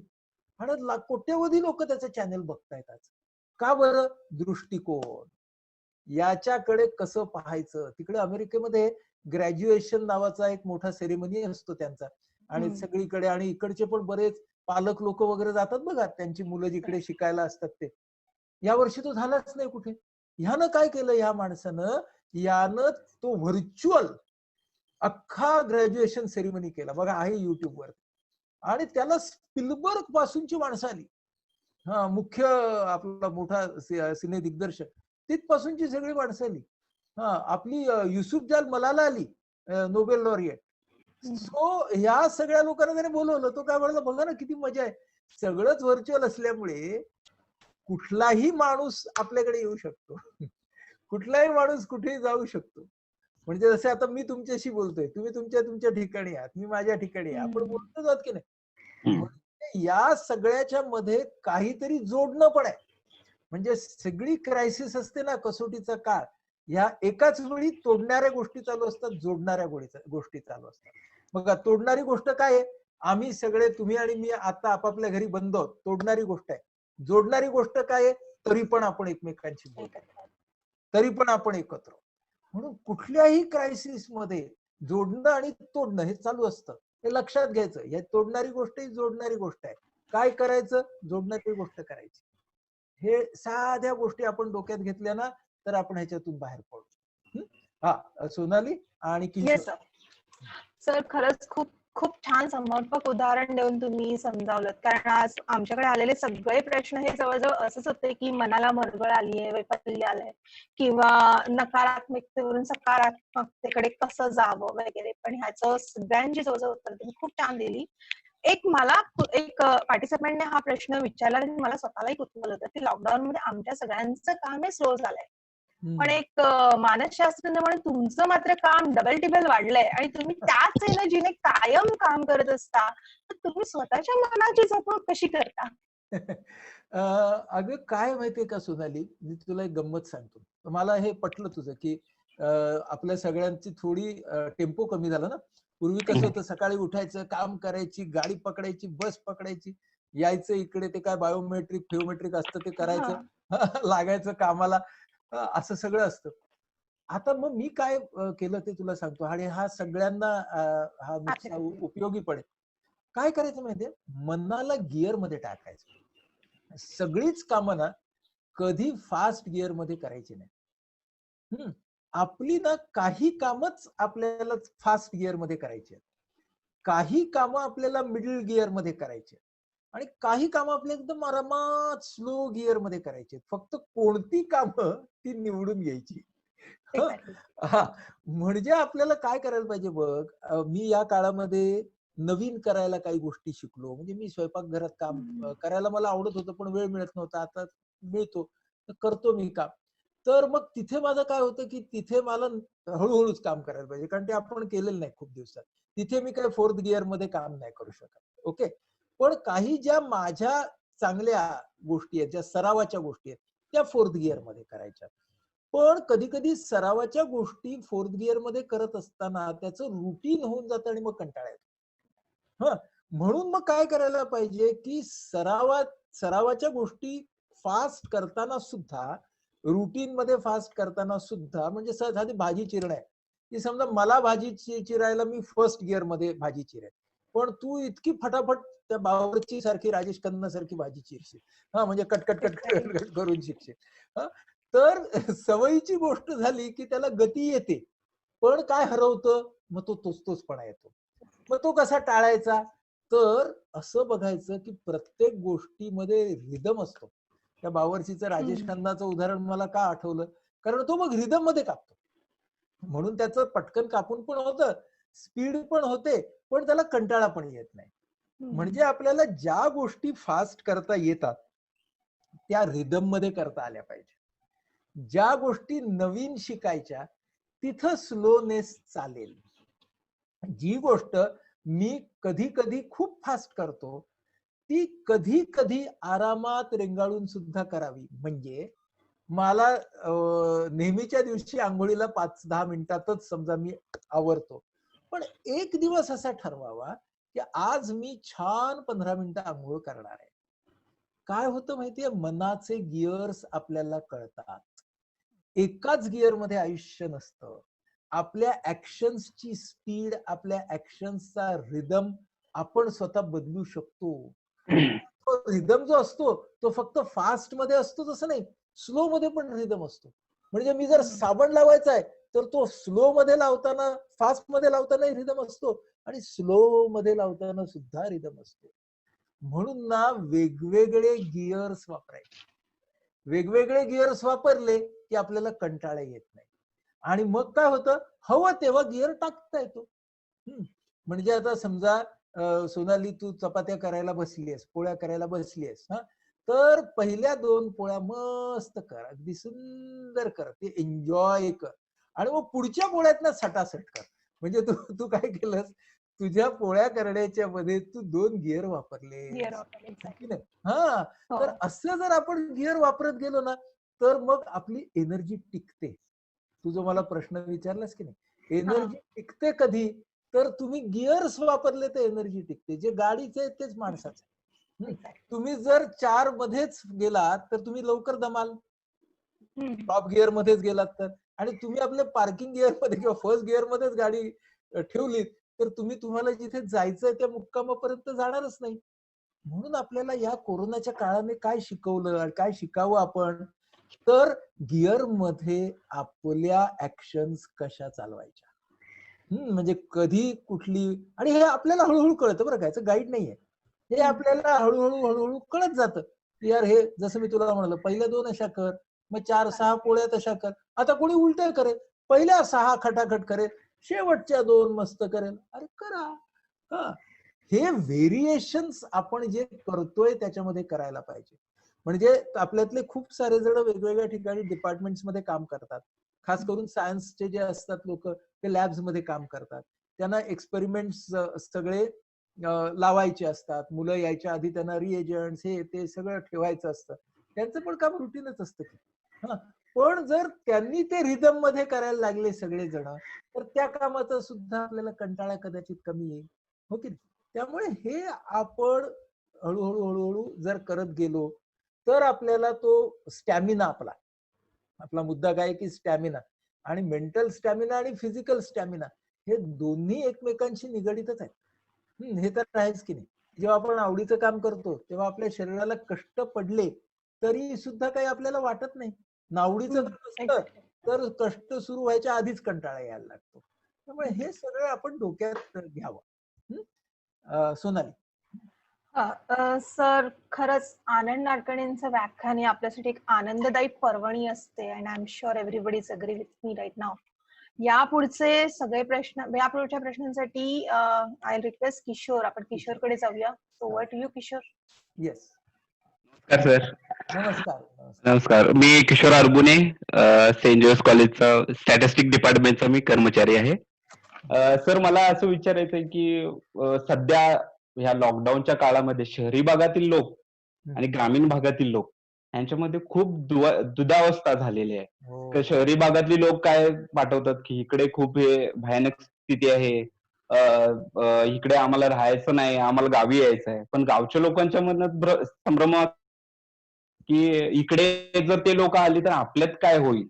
आणि जे जुने जे लोक आहेत, म्हणजे माझे आजोबा वगैरे ह्या टाईपचे जे लोक आहेत, त्यांना का असं वाटतं की ज्यावेळी ह्याची प्लेगची साथ आलेली त्यावेळी कशी जीवितहानी झालेली, हे झालेली, तशी यावेळी पण होईल का आणि ह्याच्यावरती काय उपाय होईल का, ह्या संभ्रमाने त्यांची मनस्थिती फार बिघडत चालली आहे. त्यांच्यामध्ये चिडचिडता वाढलेली आहे. तर ती थोडीशी दूर करण्याचं जर काय सोल्युशन जर आपल्याकडून मिळालं तर चालेल. कारण की सध्या मी ग्रामीण भागात आहे. सध्या गावात मी जाऊन येतो. तर जे एजेड लोक आहेत ते भेटले तर बोलतात, की आम्हाला भीती वाटते, की ही गोष्ट जर वाढत राहिली तर आपण कशी जगू की राहू? आम्हाला पुढचे दिवस अजून आणखी बघायचे आहेत. त्यांना शेतीकडे जायचं असेल तर ते सुद्धा घाबरतात, की जाऊ की नको? आता मी मुंबईवरून आलो तर माझ्याशी बोलता वेळी सुद्धा घाबरतात, की बाबा याच्याशी बोलू का नको? पण असं त्यांच्या मनस्थितीमध्ये फार बदल होत चाललाय. तर त्याच्यावरती काय आपण सुचवू शकाल? छान किशोर. हं. तू कुठल्या गावामध्ये आहेस सध्या? मी कोल्हापूरमध्ये बुदरगड तालुका तिथे आहे. अच्छा, तिथे हं, आहेस. वा. हं. खूप छान प्रश्न विचारलास बघ. हं. आणि तुला नक्कीच 15 दिवसापेक्षा जास्त काळ लोटला असणार, त्यामुळे 2 महिने झाले मला इकडे. त्यामुळे तुझ्याशी आता चांगले बोलत असतील ते. हो. म्हणजे आता येऊन आमचा आमचा झाला म्हणत असतील. काय काय झालंय बघ. हं. म्हणजे तुझ्या प्रश्नाचे 2 भाग आहेत. ते दोघांनाही मी रिस्पॉन्ड करतो. पहिला हा ओके. ज्येष्ठ नागरिकांचा भाग आहे, तो घेतो. हं. जी ज्येष्ठ नागरिक आहेत ना, हं. त्यांचं मन काही प्रमाणात वयामुळे थोडंसं हळवं होतं. ओके. तर ना त्यांचं आपल्याला ना, म्हणजे हे कुठेही असलो तरी आपण शहरात खेड्यात नीटपणे ऐकून घेतलं पाहिजे त्यांचं. हं. हां, म्हणजे त्यांच्याकडे आपल्याला नीट शांत, कारण सगळ्या म्हाताऱ्या माणसांना ना कुणीतरी छान ऐकून घ्यायला हवं असतं. हो. आणि नेहमीच्या जगाला ना त्यांच्यासाठी ऐकून घ्यायला वेळच नसतो. म्हणून त्यांना ना कसलं हे वाटत असतं, की ऐकावं माझं कुणीतरी, तर नीट ऐकून घ्यावं. मग ना काय सांगावं, की त्यांच्या काळामध्ये रमायला त्यांना आवडतं. हं. म्हणजे ना त्यांना प्लेच्या आठवणी विचारायच्या नक्की. हं. हं. त्याच्यामुळं त्यांचा नॉस्टॅल्जिया, म्हणजे वृद्धांना नेहमी नॉस्टॅल्जिया मध्ये, पास्ट मध्ये जगायला आवडतं. माझ्या माझ्या घरामध्ये आजी आहे हं. इकडं. तर मी माझ्या आजीला काय करतो, तर रोज तिला ना तिच्या काळातली जुनी हिंदी गाणी डाउनलोड करून देतो. मग तिला इतकं मस्त वाटतं, की ती तिचा फोन घेऊन बसते आणि ती गाणी ऐकण्यात तिचा 1 तास जातो. म्हणजे हे आपल्याला कळायला पाहिजे, की हे लोक रमतायत कशात. त्या रमण्याकडे त्यांना आपण नेलं पाहिजे. मग ते जमतं. जसं तरुण मुलं आहेत ना, छोटी मुलं 5, 6, 7, 8 वर्षाची घरामध्ये असतात. ते कुठे असतात? They are in present. हं. ते म्हणतात आत्ता काय करायचं सांग. आणि ज्येष्ठ नागरिक कुठे असतात? They are in the past. हा, त्यांना त्यांना तुम्ही भूतकाळात नेलं की ते तिकडे रमतात. या बरोबर म्हणतात ते नका सांगू मला, आत्ता काय करायचं आहे. हा 2 गटांमधला फरक आहे की नाही. त्या म्हणून त्यांचं ऐकून घ्यायचं, मग त्यांना बोलतं करायचं आणि मग काय सांगायचं, की तुमच्या काळी आलेल्या साथी आणि आजच्या साथी याच्यामध्ये पडलेला फरक, आणि हा फरक विज्ञान आणि तंत्रज्ञानाने पाडलेला फरक आहे. त्यामुळं ही साथ आज मोठ्या स्वरूपात भीषण दिसते, ही गोष्ट खरंच आहे. परंतु आज विज्ञान आणि तंत्रज्ञान हे जास्त पुढारलेलं असल्यामुळे याच्यावरती आपण पूर्वीच्या तुलनेने लवकर मात करू शकतो. हा मग दिलासा. तो दिलासा देताना ना आपण तरुण पिढीचे प्रतिनिधी आहोत. ओके. बरोबर. त्यांना जेव्हा आपण दिलासा देणार तेव्हा आपण तरुण पिढीचे प्रतिनिधी आहोत. ते आपण आपल्या डोक्यामध्ये ठेवायचं. आता तुझ्या प्रश्नाचा दुसरा भाग होता, की तिकडे राहणारे लोक आणि मुंबईहून आलेले लोक हं. यांच्यामध्ये जी दरी येते त्याबद्दल. आणि ही दरी येणार कारण आता पुन्हा नवीन प्रमाणात काही लोक गावाकडे आलेत. हो. तर आता तिथं आपल्याला संपूर्ण गाव म्हणून काय लक्षात घेतलं पाहिजे, जे अनेक गावांनी सुरू पण केलंय, की हं. या लोकांना आपल्याला क्वारंटाईन मध्ये ठेवायला लागणार. अनेक ग्रामपंचायतींनी स्वतःची क्वारंटाईन व्यवस्था सुरू केलेली आहे. केले. माळावरती म्हणा, ग्रामपंचायतीत म्हणा, शाळेमध्ये म्हणा, कुठे कुठे. हं. मग आपल्याला काय करायचंय, की ह्यांना दूर तर ठेवायचंय फिजिकली, हं. पण ही माणसं आपली आहेत. हं. म्हणजे मग आपल्याला त्यांना त्या कुंपणाच्या मधून भावनेच्या दृष्टीनं दोघांनाही एकमेकांची गरज काल पडणार होती, आज पडणार आहे आणि उद्या पण उद्या पडणार. पण. हे दोन्ही बाजूनी लक्षात घेणं आवश्यक आहे. म्हणजे गावचे काय, इकडचे काय. हं. त्यामुळं आपल्याला हे डोक्यात ठेवलं पाहिजे, की ह्यामध्ये आपण भावनिक अंतर कमी नाही करायचे, शारीरिक अंतर कमी करायचे. बरं, आता या कोरोनाचा त्यातल्या त्यात बरा भाग काय आहे, की 2 आठवडे तुम्ही काढलेत. हं. तर त्यानंतर तुमचा आणि तुमच्याकडून होणारा जो इतरांना होऊ शकतो असा त्रास होत नाही. आपण असा विचार करूया, 2 आठवडे 2 महिने नाहीत तरी बरं, हम्म. 2 आठवड्याच्या मधून आपण बाहेर पडणार आहोत. पण भावनिक अंतर तेवढ्या काळामध्ये ठेवलं पाहिजे. हे आपण जर डोक्यात घेतलं तर गावामध्ये सुद्धा आपल्याला 2 पिढ्या किंवा शहरातून आलेले आणि गावचे, हा तर पुढे असं पण भागवू शकतो की जे आलेले आहेत शहरामधनं ते म्हणतील की कदाचित आम्हाला इथं राहायचंय, तर तो पुन्हा पुढचा भाग आहे. म्हणजे तो आर्थिक दृष्टीने ते कसे राहतील किंवा काय पुढचा भाग. सध्या आपल्याला काय बघायचंय, हे फिजिकल अंतर आहे, पण हे भावनिक अंतर जितकं आम्ही वाढू कसं नाही देणार हे आपण डोक्यात घेतलं पाहिजे. आपण आता बोलत होतो ना किशोर, तर एक प्रश्न आला समोर माझ्या की आम्हाला टेलिव्हिजनवरच्या बातम्याच ऐकायला खूप भीती वाटते, असा एक प्रश्न आला. तर काय माहितीये का, मी हे समजू शकतो, कारण बातम्या ज्या पद्धतीने दिल्या जातात खास करून आपल्या माय मराठीमध्ये, तर त्याच्यामध्ये पाठी ढंढन ढंढन ढंढन म्युझिक, हा, आणि त्याच्यानंतर ते सतत बातम्या का फोडत असतात मला कळत नाही. फोडत असतात बातम्या ना, ब्रेकिंग न्यूज.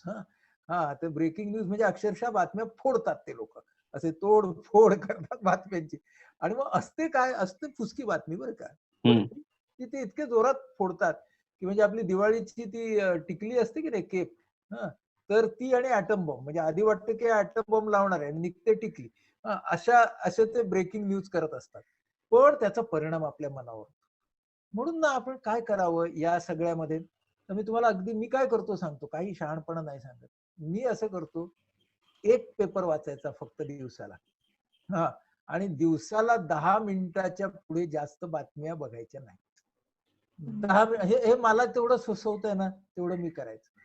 पण मला थोडासा अभ्यासाचा छंद असल्यामुळे मग मी काय करतो की मी असं करतो की जगामध्ये आता 2-3 चांगली वृत्तपत्र, 2-3 चांगली नियतकालिका आहेत, ज्यांच्या आता या कोरोनाच्या काळामध्ये खूप फ्री इन्फॉर्मेशन तुम्हाला ते देतात. तर मग मला जो अभ्यासक म्हणून जो काम करायचं असतं ते मी ते सगळं वाचून काढतो. पण लोकलही कळलं पाहिजे, ग्लोबलही कळलं पाहिजे. पण सगळ्यांना काही ग्लोबल कळायची गरज नाहीये. मग आपण काय करावं, एक वृत्तपत्र जे तुमचं विश्वासार्ह आजपर्यंतच तुम्हाला वाटत असेल ते, आणि बातमीचं एक चॅनेल 10 ते 15 मिनिटं, संपलं. नाही तरी पूर्ण दिवसभर ते दळणच दळत असतात का नाही, आणि ब्रेकिंग न्यूजच्या ऍटम बॉम्बच्या नावाखाली टिकल्याच फोडत असतात. बरोबर आहे. शेवटी आपल्याला पूर्ण दिवसाचं एक काहीतरी सार पाहिजे असतं की कालचा दिवस कसा गेला, तर ते आपल्याला तिथे कळतं. आणि दुसरा एक प्रश्न आलाय की आपल्या शेजारी बाजूला शेजारच्या बिल्डिंग मध्ये रुग्ण सापडला तर काय करायचं, याचं थोडस उत्तर मी पुढे दिलंय बघा आधी. ते असं, रुग्ण सापडला याचा अर्थ असा, काळजी आणि सावधपणा जास्त बाळगला पाहिजे आपण, एवढाच अर्थ आहे त्याचा. शेजारच्या बिल्डिंग मध्ये किंवा आपल्या बिल्डिंग मध्ये रुग्ण जर सापडला तर आपल्याला काय करायला पाहिजे, काळजी आणि सावधपणा जास्त बाळगला पाहिजे. ओके, त्याच्या तिकडे तडजोड करून चालणार नाही आपल्याला. पण पुन्हा बिल्डिंग मध्ये सुद्धा मगाचाच प्रश्न येणार की शारीरिक अंतर आणि भावनिक अंतर. खरं म्हणजे सामाजिक अंतर हा शब्द बरोबर नाहीये. सोशल डिस्टन्सिंगचा भारतातला जो अर्थ निघतो तो काही फार सकारात्मक निघत नाही, म्हणून आपण फिजिकल डिस्टन्सच म्हणावं. आणि शारीरिक अंतर हे आपल्याला राखायला लागणार आहे, पण भावनिक अंतर राखायची गरज नाहीये. म्हणजे अगदी आपल्या शेजाऱ्यांच्या घरामध्ये समजा पॉझिटिव्ह केस आली तर त्याला समजा नेलं, त्या घरातल्या सगळ्यांना नेलं, मग ते समजा आले, तर हे सगळं करत असताना तो आपला ऍक्सेप्टन्स किंवा स्वीकार किंवा तुम्ही आमच्यातलेच आहात अजून, हा दिसला पाहिजे आपल्या वागण्यातून. म्हणजे ना, जे टेलिव्हिजनवर दाखवतात टाळ्या बिळ्या आणि ठीक आहे ते ओके, पण ते महत्वाचं नाहीये. तो उत्सव आहे, तो महत्वाचा नाहीये. महत्वाचं काय माहितीये, समजा माझ्या शेजारी पॉझिटिव्ह निघाला, ते क्वारंटाईन मध्ये गेले, नंतर परत आले माझ्या घरी, नंतर ना ते माझ्या घरी विरजण मागायला आले तर मी देणार का नाही, हा महत्वाचा मुद्दा आहे. ते म्हणाले साखर संपली, जरा देता का, मी देणार का नाही. माझ्या घरी काही गोड केलंय ते मी पूर्वीसारखं त्यांच्या घरी नेणार का नाही, हे महत्वाचे मुद्दे. ते टाळ्या पिटणं वगैरे महत्वाचं नाहीये. तुम्ही आमचे शेजारी होतात, तुम्ही आमचे शेजारी आहात, तुम्ही आमचे शेजारी राहणार आहेत, याच्यामध्ये कोविडच्या काळामध्ये किंवा तुम्हाला संसर्ग झाला त्यावेळेला शारीरिक फरक पडला पण भावनिक फरक पडलेला नाही. हो, कोविडचा संसर्ग होणं म्हणजे काय, कुणी अनैतिक कृत्य केलंय का गुन्हा केलाय का कोणी खिसे कापूगिरी केली आहे का पैशाची अफरातफर केली आहे? हो, कशाला आपण माणसांच्या वरती सामाजिक आणि भावनिक बहिष्कार घालायचा एका विषाणूमुळे? म्हणजे आपला अनेक दिवसांचा वर्षांचा शेजार असतो, वर्षाची आपली नाती असतात, म्हणजे ती एवढी तकलादू होती का एका विषाणूच्या संसर्गानंतर आपल्याला त्या माणसांची भीती वाटायला लागावी? हा प्रश्न ना आपण सगळ्यांनी, आता मी मुद्दामून का बोलतोय, कारण हे आता तुमच्या आणि माझ्या उंबरठ्यावरती तो आलेला आहे म्हणून बोलतोय. हा, म्हणजे आज असं होऊ लागलेलं आहे की माझ्या शेजारी, माझ्या घरात, माझ्या शेजारी पॉझिटिव्ह केस निघू शकते. म्हणजे आपण त्या विषाणूच्या साठी तुमची आमची नाती पणाला लावणार आहोत का त्या विषाणूच्या निमित्ताने फिजिकल अंतर ठेवून, हा पुन्हा आरोग्याच्या सगळ्या काळज्या घेऊन पण आपण त्या कुटुंबाला भावनिक दिलासा देणार आहोत? उद्या त्यांच्यावरती आलेली पाळी आपल्यावरती पण येऊ शकते. हा जर आपण विचार केला ना तर आपण एकमेकाला जोडून राहू. पुन्हा मगाशी जे बोललो होतो ते, कसोटीच्या काळामध्ये जोडायचे मार्ग असतात, तोडायचे मार्ग असतात. त्यामुळे माझा मार्ग कुठे देणार आहे, जोडण्याकडे आहे का तोडण्याकडे, ते आपल्याला सतत लक्षात ठेवलं पाहिजे. किशोर बोल. सर आणखी एक प्रश्न विचारतो मी. हो. एरवी लहान मुलं इकडे तिकडे बागडत असतात, खेळत असतात. सध्या आता लॉकडाऊनच्या काळामध्ये ते घरी आहे. त्यामध्ये फक्त घरातले आई बाबा यांच्याशी संपर्क होतो. तर आई बाबा यांनी त्या मुलांच्यासाठी म्हणजे काय करावं, त्यांनी कसं त्यांना समजवावं आणि मुलांनी पण त्या कुठल्या पद्धतीने हे करावं त्याच्यासाठी जरा हो, सांगतो. आणि आता प्रश्न पण आलाय की मुलांना अभ्यासाकडे वळवणं कठीण झालंय. तर कसोटीच आहे आपली, खरंच कसोटी आहे. म्हणजे मी सर्वांशी सहमत आहे. पण काय बघूया बघा, आपण या मुलांच्या सोबत गोष्टी इंटरेस्टिंग कशा करून सांगू शकतो, ते आपलं कसं आहे. आपल्याला आता काय कळलंय, रुटीन मध्ये सांगून ही पोरं काय ऐकणार नाही. बरं, हे आपल्याला कोरोनाच्या आधीच कळलं होतं. म्हणजे त्याच्यासाठी काही कोरोना यायची गरज होती असं नाही, पण आता कोरोनामुळे जास्त कळलं की अरे ह्यांना सांगितलं ना असं दामटून तर आजकालची पोरं काय दामटून बसणाऱ्यातली नाही. मग आपल्याला ना 2 गोष्टी करायला पाहिजेत बरं का. एक म्हणजे या मुलांना कितीही वय असू दे बरं का, त्याचं किंवा तिचं 2, 3, 4, 5, 6 पासून 15, 16, त्यांना इक्वॅलिटीचा आदर द्या. त्यांना ना ते आपल्या समान आहेत असं मानून त्यांच्याशी बोला. हे कालचं पोरग वगैरे असं नका बोलू. हा, समानता. बरं, ह्याच्यामुळे फायदा काय आहे, बहुतेक घरातले बहुतेक प्रॉब्लेम हे आम्ही मोठे तुम्ही छोटे ह्याच्यातून झालेले असतात. आपण सगळी माणसं आणि त्याला त्याच्या इंडिव्हिज्युअलिटीचा म्हणजे त्याचा जो स्वत्व आहे त्या छोट्याचं किंवा छोटीचं इक्वली त्याच्या पुढे जा. नंबर 1. नंबर 2, तुम्हाला जे हवंय, जे पालक म्हणून तुम्हाला जे त्यांनी करायला हवंय त्याची करण्याची चूक करू नका. म्हणजे आज्ञा करायची चूक करू नका. तर इंग्रजीतला शब्द आहे don't order but delegate. Delegate म्हणजे त्याला त्यामध्ये सहभागी करून घेऊन त्याला मोठेपणा देऊन आपल्याला ते कसं करता येईल. म्हणजे ना, अरे खूप कपडे पडलेत, मशीन लावायचंय, चल जरा लावूया का. तो काय म्हणत, मला कंटाळा आला, मी नाही लावणार. बरोबर आहे. हा, आला असतास ना तर खूप बरं वाटलं असतं रे, थोडी मदत मिळाली असती. मग तो जरा बघेल, काम सुरू करा, त्याच्यानंतर येईल 5 मिनिटात. हा, काय करायचंय. लगेच ना एवढं मी काम करत असतो, ह्याला जरा सांगितलं तरी सुद्धा काही करतच नाही, मग शेवटी ह्यांच्यासाठीच करायचं ना सगळं, उद्या जेवायला उशीर झाला तर हाच म्हणणार. थांबा. म्हणजे आपली जी कॉलेजमधली मुलं आहेत त्यांच्या भाषेत चिल असं म्हणतात, चिल. चिल व्हा. आणि मग करायला लागा. तुमचा हेतू सांगा त्याला, लक्ष ठेवा एका डोळ्याने, येईल 5 मिनिटात. बरं, समजा आलाच नाही, पुढचं काम जेव्हा येईल ना तेव्हा त्याला हे बोलू नका की तू तिथं आला नाहीस. सांगायचं की अरे आता आपण जरा ह्या ह्या वस्तू इथून इथे ठेवायच्यात. आपण, बघा मी काय म्हणतोय, आपण. हा, जरा मदत करायला आलास ना तर खूप बरं होईल रे. मग परत तयारी ठेवा की हा परत काही करणार नाहीये, तयारी ठेवा. पण तुम्ही जर या पद्धतीने जर धरून ठेवलत ना तुम्हाला फळ मिळेल. आपली पालक म्हणून गडबड काय होते माहितीये का? आपली गडबड अशी होती की आपण पटकन सोडून देतोय. मी जे सांगतोय ना लगेच सगळ्या पालकांच्या डोक्यात आलं असणार, किती काळ असं करायचं. म्हणजे आपला पेशन्स हा आपला प्रॉब्लेम आहे, त्यांचा नाही. म्हणून मग आपल्याला तो ठेवायला पाहिजे, ते आपल्याला करोना शिकवतोय. मग पेशन्स ठेवायचा म्हणजे आपली पद्धत सतत काय असली पाहिजे. तिसरी, whatever you want them to do, make it attractive. म्हणजे ना ते अट्रॅक्शन आपल्याला पालकांना माहितीये की आपल्या पोरांना काय अट्रॅक्टिव्ह वाटतं, तर त्या भाषेत आणि तसं तुम्ही सांगितलं ना, म्हणजे आपल्याला सगळ्यांना माहितीये की नाही की पोळी भाजीला पोरं प्रॉब्लेम करते. त्यांना सांगितलं नूडल्स करायची, असं काहीतरी सांगितलं ना, लगेच उड्या मारत येतात बघा. मग आता आपण काय करायचं, त्या नूडल मध्ये भरपूर भाज्या टाकायच्या. मग त्या भाज्या कापायच्यासाठी त्यांना घ्यायचं आपल्यामध्ये. म्हणजे ना शिक्षण हे फक्त अभ्यासातलं शिक्षण नाहीये. अभ्यासातलं शिक्षण पण करायला तर हवंय, पण असं पण शिक्षण आहे नाही. त्या शिकण्यामध्ये त्यांना आपण सहभागी करून घेतलं, त्यानिमित्त काही काही पालकांनी खूप चांगलं केलं, मुलं खूप मदत करायला लागली आहेत. आणि मग मुलं मदत करायला लागल्यावरती त्यांचा पण कंटाळा जातो. मग तुम्ही त्यांना हळूहळू पुस्तकी शिक्षणाकडे आणा.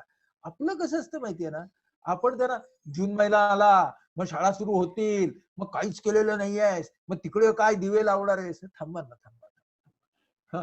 आपण जे सुटतो ना पालक म्हणून, ते सुटणं जर आपण स्वतः आवरायला पाहिजे.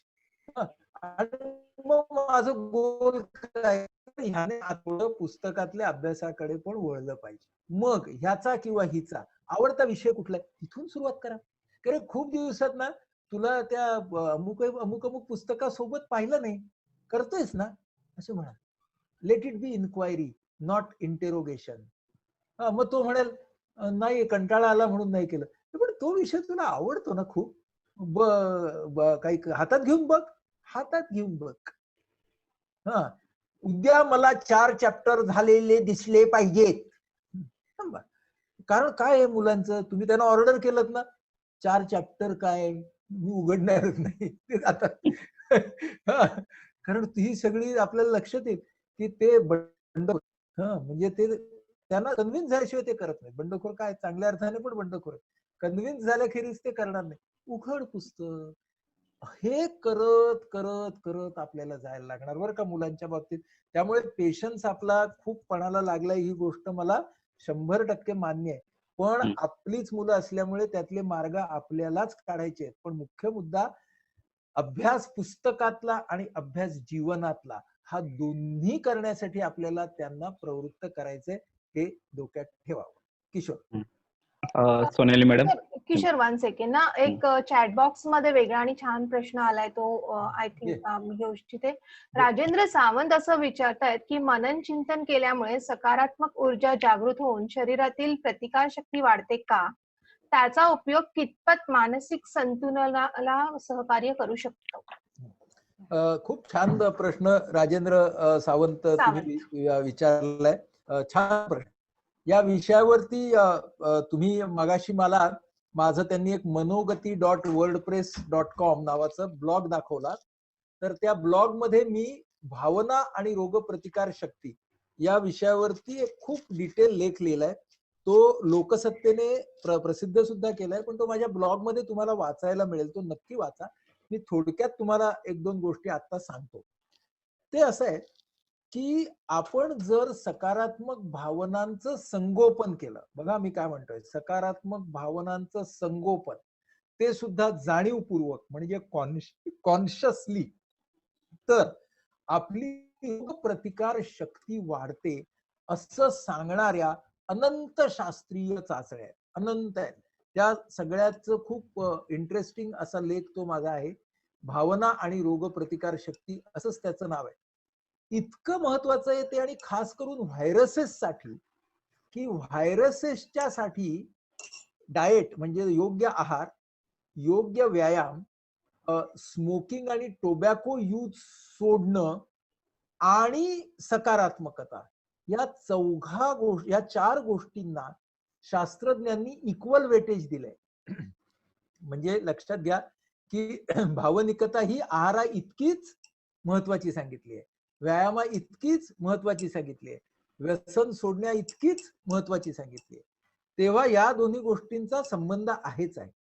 आता ध्यान धारणा या ज्या सगळ्या गोष्टी आहेत ना, याच्यामध्ये दोन टप्पे आहेत, ते आपण लक्षात घ्यायचे. पहिला टप्पा काय आहे, तो सरावाचा टप्पा आहे. सरावाचा टप्पा आहे त्याला काय म्हणतात, ध्यान स्थिती. म्हणजे तुम्ही अमुक एक काय मेडिटेशन करताय, काय योगाभ्यास करताय, जे काय करताय तो एक सरावाचा भाग आहे. हळूहळू तुमचा सराव हा तुमच्या नेहमीच्या जगण्यामध्ये यायला पाहिजे. आपलं काय होतं, योगाभ्यास आपण अर्धा तास 15 मिनिटं करतो आणि नंतर आपण पहिल्यासारखेच असतो. म्हणजे त्या सरावाचा आपल्याला जर फायदा व्हायचा असेल तर त्याला अध्यात्माच्या भाषेत असं म्हणतात की ध्यान स्थितीकडून ध्यान वृत्तीकडे यायला पाहिजे. त्यामुळे ध्यान स्थिती ते ध्यान वृत्ती म्हणून करत असताना जितके तुम्ही त्याच्यात रंगाल तितके तुम्ही ध्यान वृत्तीकडे याल. तर हे मनन चिंतन आणि ध्यानाच्या बाबतीत लक्षात ठेवा. एक प्रश्न आला होता, झोप येत नाही काय करावं, चिंता वाढली तर काय करावं. तर त्याच्यावरती सांगतो, आपलं जे आवाहन IPH, आपलं युट्यूब चॅनल आहे आवाहन IPH, ते सगळ्यांनी सबस्क्राईब करा. अगदी आजचा हा कार्यक्रम झाल्या या खास प्रश्नावरती तिथं काय आहे ते सांगतो. तिथे तुम्ही प्ले लिस्ट मध्ये जा, आपल्या आवाहन IPHच्या त्या प्ले लिस्ट मध्ये channel E10 channelise your extra tension नावाच्या 2 ऑडिओ फाईल्स आहेत. एक मराठीत आहे, एक इंग्रजीत आहे. त्यामध्ये तुम्हाला जर चिंता जास्त झाली, जर झोप आली नाही, जर निगेटिव्ह विचार खूप यायला लागले, तर ऐकण्यासाठी म्हणून एक व्यवस्थित सांगितलेला एक्सरसाइज आहे, जो फक्त असे हे घालून तो डाउनलोडही करता येतो. तेव्हा तुम्ही ते ऐकू शकता. त्यात काय आहे, त्यामध्ये आपलं शरीर कसं रिलॅक्स करावं, मनाला पॉझिटिव्ह स्वयंसूचना कशा द्याव्यात आणि आपण डोळ्यासमोर चांगल्या प्रतिमा कशा आणाव्यात, हे सगळं सांगितलेलं आहे. 18 ते 20 मिनिटाचं आहे. तुम्ही जर 2 ते 3 आठवडे हे रोज एकदा ऐकलं तर त्याचा फायदा असा होतो की पुढे ते ऐकायला लागत नाही, ते आपोआपच आपल्या मनामध्ये उतरतं. आणि जे मी म्हणालो ना, ध्यान वृत्तीमधून ध्यान स्थितीमधून ध्यान वृत्तीमध्ये यायला होतं, तसं आपण जरा टेन्शन वाढलं, झोपायच्या आधी आपण स्वतःला रिलॅक्स करू शकतो. त्यामुळे ते जरूर बघा. तणाव नियोजनाचे सगळे ज्यांना प्रश्न आहेत त्यांच्यासाठी आपल्याच चॅनलवरती सायंकाळची संवाद माला नावाची एक ऑडिओ फाईल आहे. तिचे 16 भाग आहेत. रोज एक ऐकायचं आहे. 20-25 मिनिटाचा एक भाग आहे, रोज एक ऐकावा, असे 16 भाग आहेत. ते बघा. आणि कोरोनाच्या काळातल्या प्रश्नांसाठी अजून एक ऑडिओ लेखमाला आहे, तिचं नाव आहे करण्याचे दिवस कळण्याचे दिवस. यामध्ये या कालखंडामध्ये आपल्यासमोर जे प्रश्न आलेत आणि पुढे येणार आहेत या सगळ्यांवरती ते लेख आहेत. तर त्यामुळे ते रोज ऐकायचे. ते 12 ते 15 मिनिटाचा एक एपिसोड तो आहे. त्यामुळे तो बघा. आणि पुन्हा मनोगती.wordpress.com याच्यावरती आपण गेलात तर माझे ब्लॉग्स तुम्हाला वाचायला मिळतील, ते पण नक्की वाचा. किशोर सर, मी एक प्रश्न विचारू इच्छिते. हा प्रश्न ऍक्च्युली 2 पार्टिसिपंटनी विचारला आहे, रोशन जंगम नॅशनल कॉलेज आणि सुनील सुक्कम मिठीबाई कॉलेज यांनी, की जसं आपल्या शरीराला काही इजा झाली तर आपण प्राथमिकोपचार करतो, तसं मनासाठी काही प्राथमिकोपचार आहेत का? वा वा वा, छान प्रश्न. आणि मला खूप छान वाटतंय की आपल्या कॉलेजच्या बरोबर इतर सर्व कॉलेजची लोक सुद्धा आपल्याशी जोडलेले आहेत, आज कनेक्ट झालेले आहेत. हे मला छान वाटतं. मी म्हणता आपलं कॉलेज म्हणालो कारण मी तुमच्या कॉलेजचा पालक आहे. म्हणजे माझा मुलगाच तुमच्या कॉलेजमध्ये असल्यामुळे ही मी माझी पालक म्हणून सुद्धा एक माझी आत्मीयता आहे आपल्या सेंट झेवियर्स कडे. म्हणून मी आपल्या कॉलेज बरोबर बाकीची कॉलेजेस असं म्हणालो आता. तर तुम्ही जे आत्ताचा त्यांचा हा जो प्रश्न होता, काय ग त्यांचा प्रश्न? मनासाठी काही मनासाठी मानसोपचार, मानसिक प्रथमोपचार. हा, पहिला नंबर 1, ज्या वेळेला निगेटिव्ह भावना आणि विचार डोक्यात येतील त्यावेळेला मगाशी म्हटलं त्याप्रमाणे त्यांना दडपून टाकू नका. त्यांच्याकडे पहा म्हणजे ही माझी भावना आहे, ही सध्या मला काय सांगते, ती भावना जे सांगते ते लिहून काढा. त्याचा खूप फायदा होईल. किंवा ती भावना तुम्हाला काय म्हणते, हे तुम्हाला जे कळेल त्याचं एखादं गाणं शोधा, त्या तऱ्हेचं एखादं पुस्तक शोधा. आपल्या भावनेकडे आणि आपल्या विचारांच्याकडे पाहायला शिका, पहिली गोष्ट. दुसरी गोष्ट, विश्वासार्ह व्यक्तीकडे आपल्या भावना व्यक्त करायला मागे पुढे पाहू नका. ही विश्वासार्ह व्यक्ती, ती कदाचित कुटुंबातली असेल, कदाचित बाहेरची असेल, पण तिच्याकडे निश्चितपणे जा आणि व्यक्त व्हा. तिसरी गोष्ट अशी की कधी तुम्हाला हे जरा जास्त होतंय असं वाटेल, ते मी मुद्दामून सांगतो. त्याचं कारण असं की येणाऱ्या काळामध्ये कदाचित चिंता आणि नैराश्याचं प्रमाण वाढू शकतं. आपल्याला कळलं पाहिजे की आपल्याला कधी व्यावसायिकाकडे जायचंय, म्हणजे फॅमिली डॉक्टरकडे. मी तुम्हाला एकदम सायकॅट्रिस्ट सायकोलॉजिस्ट नाही सांगत, पण आपल्याला फॅमिली डॉक्टरकडे पहिल्यांदा गेलं पाहिजे, मग कदाचित आमच्यासारख्या डॉक्टरांच्याकडे किंवा सल्लागाराकडे. पण हे नेमकं कधी करावं त्याचे मी तुम्हाला 1, 2, 3, 4 देऊन ठेवतो, कारण ते 1, 2, 3, 4 आपल्याला माहिती असणं आवश्यक आहे. बघा, संताप, भीती, नैराश्य, खंत. संताप, भीती, नैराश्य आणि खंत या प्रमुख 4 नकारात्मक भावना. यांची तीव्रता, कालावधी आणि पुनरावृत्ती, इंटेन्सिटी, फ्रिक्वेन्सी आणि ड्युरेशन जर इतकी वाढली, इतकी म्हणजे किती, तर माझ्या शारीरिक आरोग्यावर त्याचा परिणाम होऊ लागलेला आहे. झोप, भूक, शारीरिक आरोग्यावरती परिणाम होऊ लागलेला आहे. मला चांगलं वाटत नाहीये. ओके, माझ्या कार्यक्षमतेवर त्याचा परिणाम व्हायला लागलाय. पूर्वी मी ज्या गोष्टी सफाईने करत होतो त्या आता मला जमत नाहीये. काहीच करण्यामध्ये मला रस वाटत नाहीये. म्हणजे पहिला मुद्दा आरोग्य, दुसरा मुद्दा कार्यक्षमता, तिसरा मुद्दा नातेसंबंध. माझ्या घरच्यांच्या बरोबर, आजूबाजूंच्या बरोबर माझं पटत नाहीये, एकटंच राहावं असं वाटतंय, चिडचिड होते. नातेसंबंधांवरती या भावनेचा परिणाम व्हायला लागलाय. सो आरोग्य, कार्यक्षमता, नातेसंबंध, उत्पादकता, म्हणजे जे आपल्या व्यवसायाचं काम आहे त्याच्यामध्ये सुद्धा आता मला नीटपणे काम करता येत नाहीये. आणि ज्या गोष्टी मला पूर्वी आनंद द्यायच्या त्या गोष्टींमध्ये सुद्धा मला आता आनंद घेता येत नाहीये. हे जर झालं तर ही सगळी लक्षणं आहेत जी आपण लक्षात ठेवावीत, की असं झालं तर आपल्याला कुणाशी तरी बोलायचंय किंवा डॉक्टरांच्याकडे जायचंय. हे अंगावरती खूप काढू नये. पण सुरुवात कुठून करावी? या निगेटिव्ह भावनांकडे बघण्यामधून, त्यांना लिहून काढणं, त्यांच्याबद्दल आपल्या विश्वासातल्या माणसाशी बोलणं, इथपासूनही सुरुवात करायला आपल्याला हरकत नाही. आणि महत्वाची गोष्ट अशी आहे की आपल्या जीवनातले जे साधे साधे आनंद आहेत त्यांच्यापासून फारकत घेऊ नका.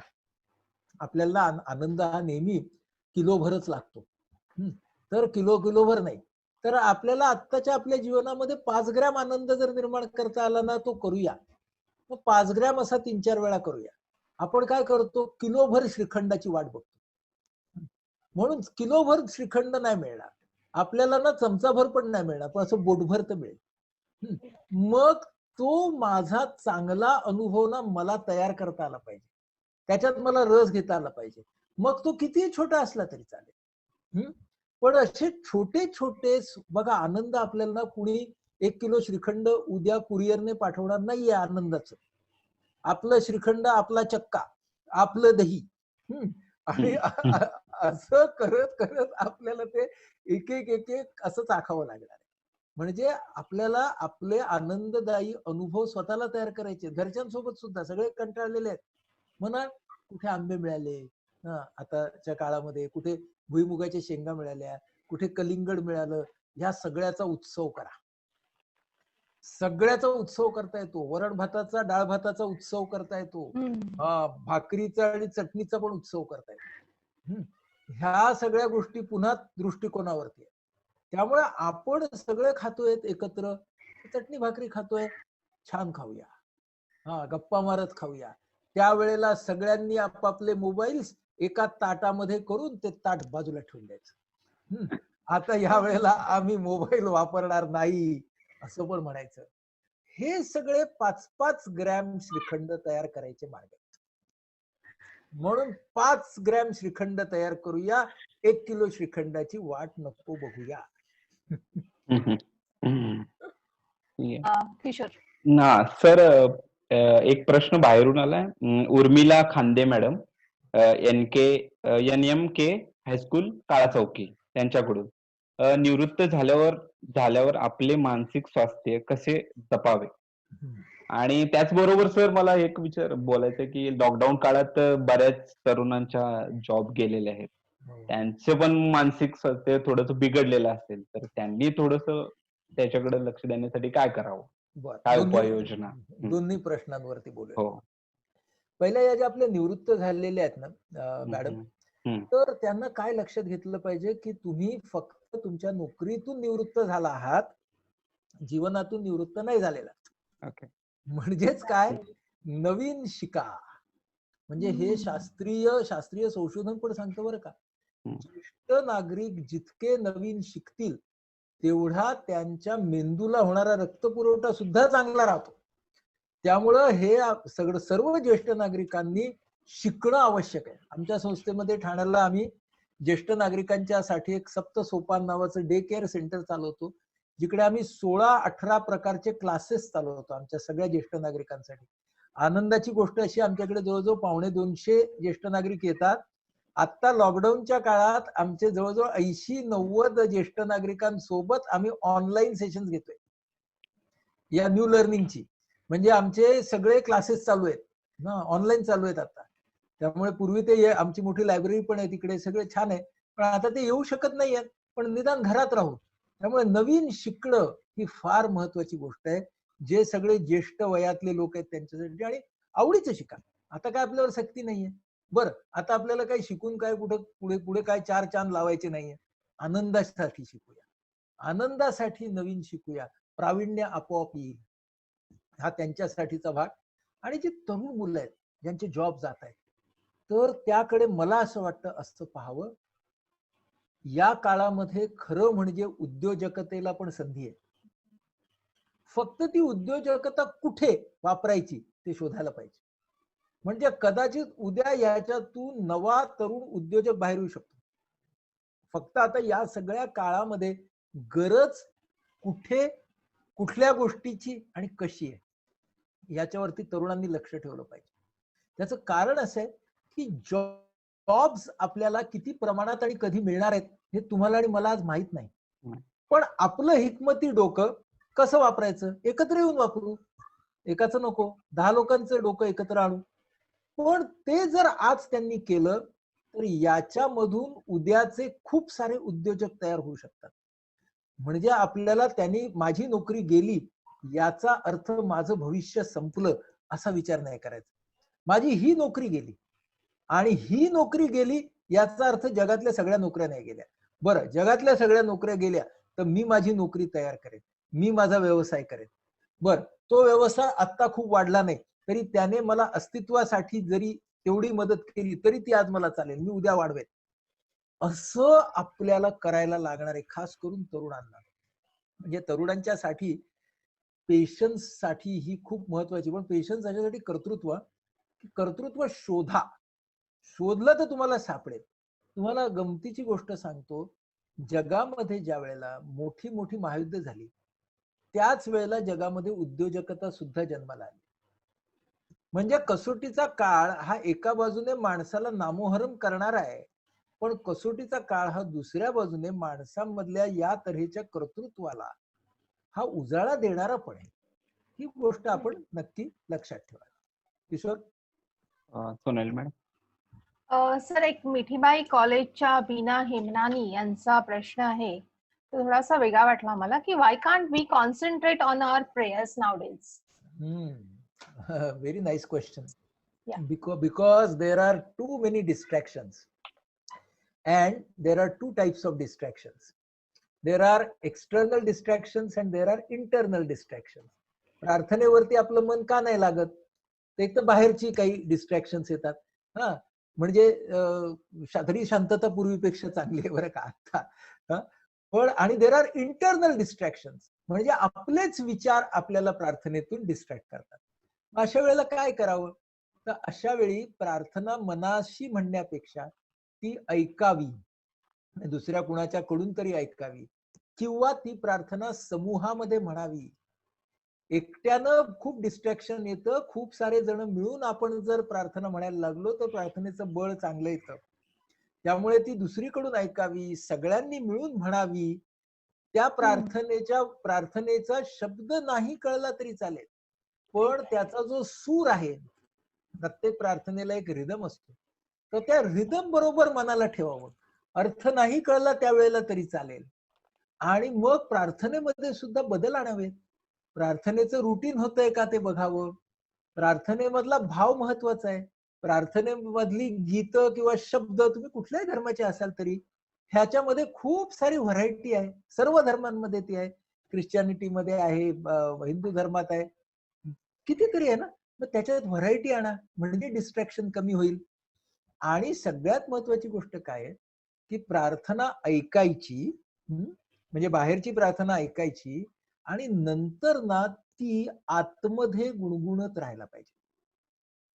एकदा ऐकून प्रार्थना थांबायचं नाही कधीच, म्हणजे ना ती आतमध्ये गुणगुणत राहायची, तर मग तिचा चांगला असर होतो. त्यामुळे ऐकताना तुम्ही ऐका, तुम्हाला डिस्ट्रॅक्ट होत असेल ना, सगळ्यांबरोबर म्हणा, आणि नंतर ती जितका जास्त काळ तुम्हाला ठेवता येईल ना गुणगुणत, तेवढी करा. एक प्रश्न असा आलाय, अकॅडमिक्सच्या फ्युचरचं आमच्या मुलांचं काय होणार, असा एक प्रश्न सोनाली उमटला आता याच्यावर. तर काय माहितीये, सगळ्यांनाच अनिश्चितता आहे. म्हणजे जरी परदेशी जाणारा मुलगा असला तरी त्याला अनिश्चितता आहे उच्च शिक्षणासाठी. पुढचं वर्ष कसं चालू होणार ह्याच्याबद्दलची अनिश्चितता आहे. काय करायला पाहिजे पालक म्हणून आपण? तर या अनिश्चिततेमध्ये त्यांना पुढचे कोणकोणते पर्याय आहेत हे शोधण्यासाठी प्रवृत्त करायला पाहिजे. ते आपण करू शकतो. आणि आपल्या असं लक्षात येईल की आपली मुलं जगातले पर्याय शोधण्यामध्ये आपल्यापेक्षा जास्त चांगली आहेत. त्यामुळे त्यांना आपल्याला त्या पर्यायांच्याकडे, हो सगळीकडेच आज अशी गोष्ट झालेली आहे की पोस्ट ग्रॅज्युएशनचे आपल्या सेंट जेवियर्स कॉलेज मधली मुलं आहेत, त्यांना पुढे ऍडमिशन मिळाले आहेत पोस्ट ग्रॅज्युएशन साठी, पण त्यांनी परदेशातले ऍडमिशन पुढच्या सेमिस्टरसाठी ठेवले आहेत. आणि कारण आता तिथे जाण्यातही पॉइंट नाहीये कुठे परदेशामध्ये सुद्धा. आणि ते आता असा विचार करतात की आम्ही येणाऱ्या या 6 महिने 8 महिने 10 महिन्याच्या मध्ये आम्ही काय करू. म्हणजे मुलं आहेत ना, ती पर्याय शोधू शकतात. त्यांच्या पाठी उभं राहायला पाहिजे आपल्याला. आणि आपल्याला मनात किती जरी भीती, अँझायटी वाटली तरी त्यांच्या समोर ती कमीत कमी आली पाहिजे. म्हणजे ना, म्हणजे त्यांना त्यांच्या भविष्याची चिंता आणि ऍडिशनल आपल्या पालक म्हणून त्यांची चिंता, असं दोन्ही नको वाटायला. म्हणून पण ती चिंता तुमच्याबद्दल मला वाटते हे शेअर करायला मुलांसोबत काही हरकत नाही. ऍज अ टीम आपण जर त्या भविष्याकडे गेलो, मुलांच्या अकॅडमिकच्या भविष्याकडे, तर वेगवेगळे पर्याय काय आहेत पुन्हा लक्षात घ्या. आजच्या जगामध्ये आज नाही तर उद्या पर्याय येणार आहेत. तुमच्या आणि माझ्या सुदैवाने शिक्षणातले पर्याय आजच्या जगामध्ये खूप आहेत. त्याच्यामध्ये आलेला हा काही काळाचा विराम आहे हे लक्षात घ्या. म्हणजे मुलांना आपण सांगूया की this is not a full stop, this is a comma. तुमच्या वाटचालीमध्ये आपण थांबलो, पण हा विराम आहे, हा अर्धविराम आहे, स्वल्प विराम आहे, हा पूर्ण विराम नाही. तुमच्या आणि माझ्या जगण्याबद्दल सुद्धा हेच म्हणायला पाहिजे का हा स्वल्प विराम आहे, हा पूर्ण विराम नाही. म्हणजे आपल्याला अनेक गोष्टी लांबणीवरती टाकाव्या लागतील, काही काही गोष्टींच्या वरती तडजोड करावी लागेल, पण ह्याला पूर्ण विराम म्हणण्याचं आज तरी आपल्याला काही कारण दिसत नाही. सोनाली? येस सर, हे तर स्टुडंटच्या भवितव्याबद्दल, पण जी मुलं आता जुलैमध्ये जसं TY वगैरेच्या परीक्षा कदाचित होतील जुलै 2020 मध्ये, परीक्षेची भीती आपल्याला सगळ्यांना नेहमीच असते, पण ह्या स्टुडंटला जरा जास्तच आहे. तर ह्यांना थोडंसं तुम्ही मार्गदर्शन कराल का हो, काय माहिती, परीक्षेसाठी? हा, मुळात महत्वाची गोष्ट काय आहे, की यावेळेची परीक्षा सुद्धा कशी होणार आणि कधी होणार हे सगळीच अनिश्चितता आहे आपल्याला. अनिश्चित आहे. तर अशी पण शक्यता आहे, म्हणजे मुलं असं बोलतायत की यावेळेचे पेपर सोपे पण निघतील असंही बोलतायत, की यावेळेला सगळ्यांना काढणार आहेत. ते मुलांची फार इंटरेस्टिंग हे असते. यावेळेच्या परीक्षा आहेत ना, कधी नव्हे त्या सोप्या निघतील बघा, कारण त्यांना पण आम्हाला काढायचंय. Positive attitude. मुलांची डोकी आपल्यापेक्षा खूप वेगळी चालतात. म्हणजे तुम्ही पण सगळेजण त्याच मुलांच्या सोबत राहताच की, त्यामुळे तुम्हाला माहिती आहे की मुलांची डोकी कशी चालतात. म्हणून त्यातलेही काही टेन्शन घेणारे असतील. त्यातले जे टेन्शन घेणारे असतील ते दोन प्रकारचे असतात. काही जण असतात जे अजिबात तयारी करत नाहीत म्हणून त्यांना टेन्शन येतं, आणि काही जण असे असतात जे भरपूर तयारी करतात तरीही त्यांना टेन्शन येतं. असे असे मुलांचे सुद्धा वेगवेगळे गट असतात. तर अर्थातच ज्यांची तयारी नाही म्हणून ज्यांना टेन्शन आलंय त्यांना काही मी आता या गटात घेत नाही, कारण त्याचं उत्तर उघड आहे की तुम्ही तयारी करायला पाहिजे. पण तयारी करूनही ज्यांना टेन्शन येतं त्यांच्याबद्दल मात्र बोलायला पाहिजे, कारण तो निश्चितपणे भावनिक आणि मानसिक भाग आहे. म्हणून कशाचं टेन्शन येतं, तर जनरली मुलांना परफॉर्मन्स प्रेशर येतं. म्हणजे काय, की मला आता हे मी केलं तर पुढे काय होणार, माझा परफॉर्मन्स नीट होणार का नाही, याचा आउटकम काय निघेल, माझं ऍग्रिगेट बरोबर निघेल का नाही, माझ्या ग्रॅज्युएशन मधून माझं पोस्ट ग्रॅज्युएशनचं काय होईल, असं सगळं त्यांच्या डोळ्यासमोर येतं. त्यावेळेला त्यांनी केलेली तयारी जी असते ती तयारी मात्र त्यांचं मन बघत नाही. त्यांचं मन काय बघतं, पुढे होणारे फक्त परिणाम बघतं, तयारी बघत नाही. म्हणजेच काय असतं, दोन गोष्टी असतात, की जेव्हा अँझायटी असते तेव्हा काय मुलांनी लक्षात घ्यावं, हे मन काय आहे अँझायटीला जेव्हा येतं तेव्हा it will minimise your assets and it will maximise your difficulties. तुमच्या समोर येणारे ज्या अडचणी आहेत त्याला ते भव्य करेल, आणि तुमचे स्वतःचे जे चांगले मुद्दे आहेत त्याला ते त्यातली हवा काढून घेईल. त्याला ते श्रिंक करेल. हे डोक्यात घ्या. पुन्हा एकदा आपल्या तयारीकडे बघा. तयारीला योग्य ठिकाणी आणा, म्हणजे तिला तयारीला फुगवा. फुगवा म्हणजे योग्य ठिकाणी आणा. आणि धोक्याकडे तुम्ही जो खूप फुगवलेला बघताय तिकडची हवा थोडी काढून घ्या, ती तयारीमध्ये भरा. म्हणजे मग दोन्ही समसमान येतील. इकडे तयारी आहे, इथे डिफिकल्टी आहे. हे जर लक्षात तुम्ही घेतलं ना, डिफिकल्टी राहणार आहे. मी असं म्हणत नाहीये की जी डिफिकल्टी लेवल आहे ती तिला छोटी करा. मी म्हणते फक्त वाढवलेली जी आहे तिला रिअलिस्टिक करा. आता छोटी याचा अर्थ realistic. So be realistic about the outcome and be realistic about the preparation. हे झाल्यावरती पुढचा मुद्दा आपण जो पहिल्यापासून बोलतोय तोच, फॅक्टर्स विद इन कंट्रोल काय आहे. मला माझ्या तयारीवरती लक्ष द्यायचंय, आणि माझा अभ्यास मला याही परिस्थितीत जितका जास्तीत जास्त एन्जॉय करता येईल तितका करण्याचा मी प्रयत्न करेन. मध्ये मध्ये फ्रस्ट्रेशन येईल, मगाशी आपण म्हटलं तसं. मध्ये मध्ये ना सगळी पुस्तकं फेकून द्यायची वाटतील, ठीक आहे, नॅचरल आहे, हे स्वाभाविक आहे. पण लगेच त्यावेळेला विचार करूया की माझा गोल काय आहे, आणि मग कदाचित या सिच्युएशन मधला ऍडव्हान्टेज दिसेल की अरे या वेळेला ना सगळ्यात लिनियंटली होणार असेल तर मी उलट चांगल्या मार्काने पास आहे. असा मग एखादा आशेचा किरण त्याला दिसेल. पण पुन्हा ही सुद्धा शक्यता, ही खात्री नाहीये, कारण पेपर कसा निघणार आहे हा फॅक्टर बियॉन्ड कंट्रोल आहे, तो काही फॅक्टर विदिन कंट्रोल नाहीये. म्हणून मग माझी तयारी मी जितका एन्जॉय करण्याचा प्रयत्न, मी सुद्धा 100% एन्जॉय नाही म्हणत, पण तो मी जितका करेन तितकी माझी परफॉर्मन्स अँझायटीची तीव्रता कमी होईल. हे आपल्याला विद्यार्थ्यांना सांगावं लागेल डोक्यात हे करून. म्हणजे कसं, बाकीचं त्यांना माहिती असतं कसं लिहायचं, किती प्रोबॅबल, काय किती मार्काचे, हे काय सांगायची गरज नाही. आणि महत्वाचं मुला पालकांच्या मध्ये काय महत्वाचं आहे, लास्ट सांगतो आणि थांबतो, तो असा आहे, पालकांनी मुलांना हा विश्वास दिला पाहिजे की तुझ्या या परीक्षेमधल्या मार्कांवरती माझं आणि तुझं नातं अवलंबून नाही. तुझं आणि माझं नातं हे मार्कांच्या पलीकडचं आहे. तुला डिस्टिंक्शन मिळू दे किंवा 4 एटीकेटी लागू देत, तू माझा आहेस आणि आम्ही तुमचे. हे जर एका गोष्टीवरती पालक आणि मुलं घट्ट राहिले ना, परीक्षा पार पडते. मोठ्या मोठ्या परीक्षातून मुलं जातील. विश्वास हा फार महत्वाचा आहे. विश्वास आला तर त्या मुलांना परफॉर्मन्सचं प्रेशर कमी होतं. मी अशी खूप मुलं बघितली, सेन्सिटिव्ह मुलं, माझ्या आई वडिलांना कसं वाटेल म्हणून त्यांची अँझायटी वाढते. म्हणून आपण जर हा विश्वास दिला की तुझं माझं नातं हे पलीकडे आहे या सगळ्या परीक्षांच्या, तर उलट त्यांच्यावरचं प्रेशर कमी होईल. सोनाली? येस, खरंच आहे. मी खूपदा ग्रंथालय कर्मचारी, शिक्षक आणि पालक म्हणून हे ऑब्झर्व केलेलं की मुलांना एन्झायटी खूप असते की माझे my parents will react on my marks.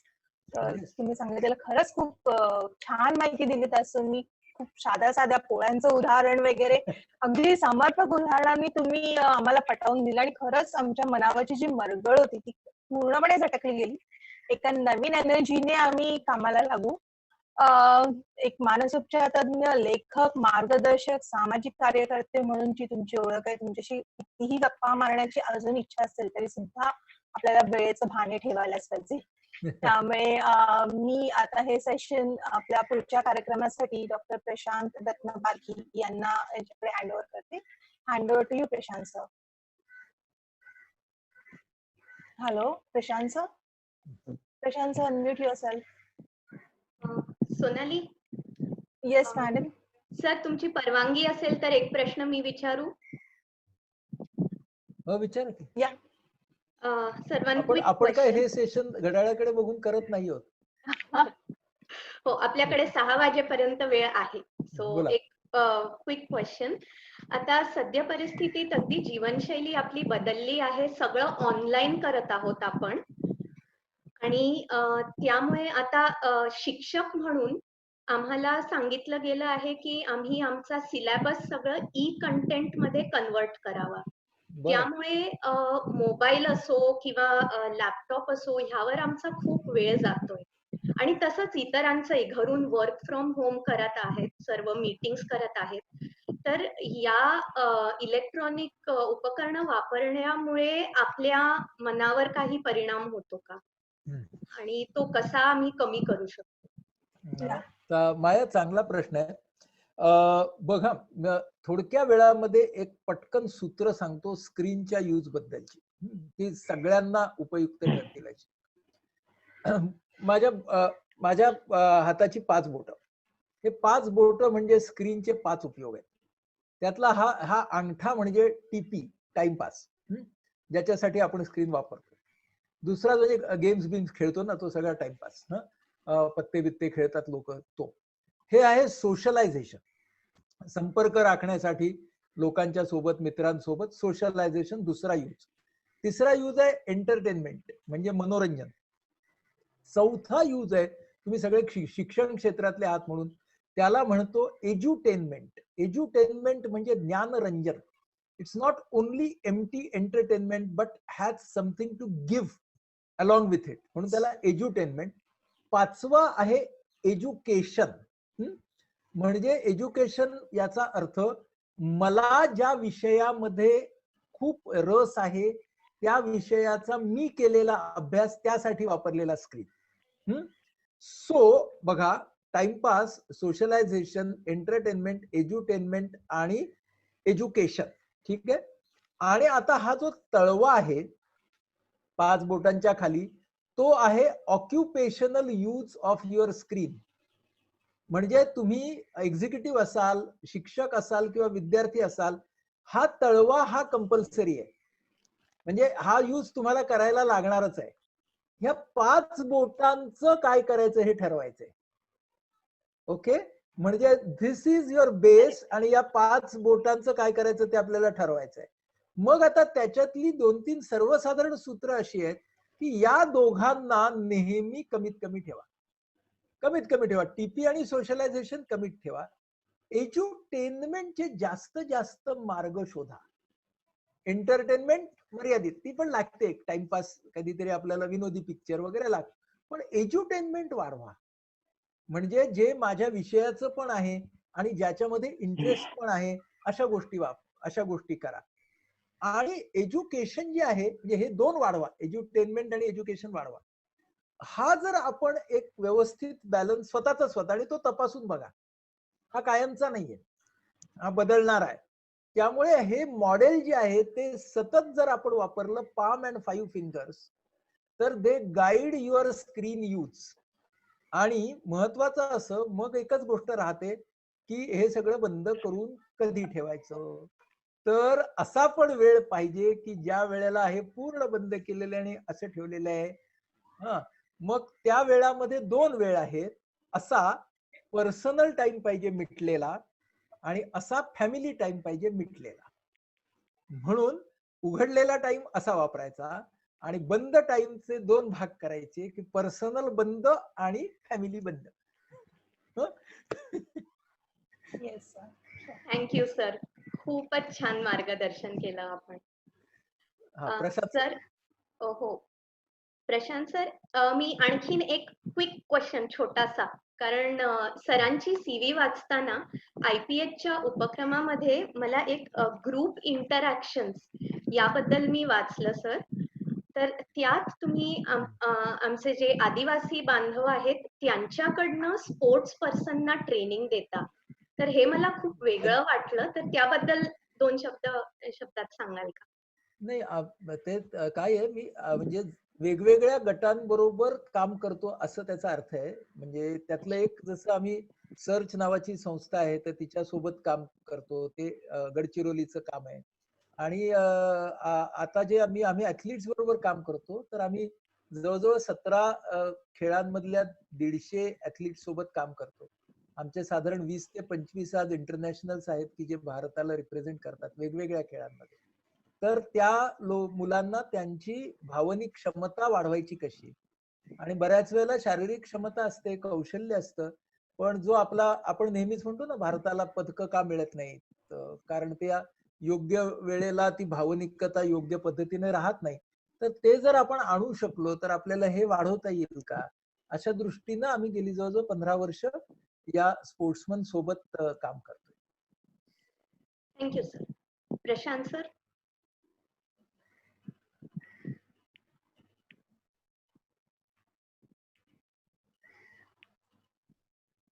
Prashant sir. तर मी अनम्यूट करते तुम्हाला. हो, आता थँक्यू माया. सर धन्यवाद. फारच छान सेशन झालं आणि मला वाटते बऱ्याच जणांचे प्रश्न पण त्याच्यामध्ये त्यांची उत्तरं स्वाभाविकरित्या त्यांना मिळाली. मला फक्त थोड्या काही पॉइंट्स मध्ये समिंग अप करायचं होतं तुमचं लेक्चर. सगळ्यात महत्वाची गोष्ट म्हणजे या काळामध्ये तुम्ही सांगितलं की आपल्याला जे मुंबई आणि इतर ठिकाणी राहून आपल्या कामाच्या सवयांचे जे बंधन झालेलं आहे, ते बंधन अचानक आपल्याला प्रिय वाटून त्याच्यात विरह दिसतो आपल्याला, तो समहाव लोकांपर्यंत पोचला असेल आणि तो विरह काही फार साजेसा नाहीये आणि त्याच्यावर आपण इतकं महत्व नाही दिलं तरी चालेल. दुसरी गोष्ट सर, तुम्ही फार चांगली बोललात की आपला दृष्टिकोन जे आहे ते आपल्या अखत्यार येत आहे, त्याच्यावरती आपण काम करूच शकतो, कारण ते this is within our control, so we can make some difference. तिसरी गोष्ट सर तुम्ही फार महत्वाची सांगितली की कॉशन, सावध राहणे. आपण आपली काळजी नक्कीच घ्यायला पाहिजे. आपण आपली काळजी घेऊ तर मग इतरांची आपण काळजी घेऊ शकतो आणि पॉझिटिव्ह सहभाग आपण करू शकतो समाजामध्ये.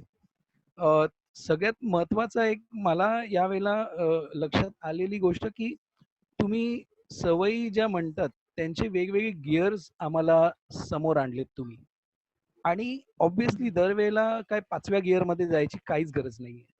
तर आपण पहिल्या गिअरमध्ये पण गाडी चालवू शकतो आणि तेवढाच आनंद घेऊ शकतो. ही फार महत्वाची गोष्ट आहे, कारण समहाव या रेसमध्ये आपल्याला प्रथम क्रमांक नेहमीच हवा असतो. कुठेतरी आपण मागे पडलोय, पाठी पडू का, हे विचार येतात, म्हणून आपली गाडी दरवेळेला 5व्या गिअरमध्येच असते. So I really thank you for this point sir, thank you so much. अजून एक सर महत्वाची गोष्ट सांगितलं की एकमेकांना जोडून राहावं. प्रॉब्ली ही जी एक वेळ आहे ती आपण एकमेकांना जोडून सामावून घेण्याची आहे, आणि मला वाटत नाही की आपल्या धकाधकीच्या आयुष्यामध्ये इतका आपल्याला वेळ मिळाला असेल या गोष्टींकडे लक्ष द्यायला. So again, that was a very pertinent point, sir. Thank you so much. आणि to end what I was looking at is तुम्ही परत एकदा प्रार्थनेचं महत्त्व तुम्ही आणलं. आणि प्रार्थना ही फार महत्त्वाची आहे. कुठल्याही पद्धतीची प्रार्थना माणूस करू शकतो आणि त्याच्याने नक्कीच बळ मिळतं.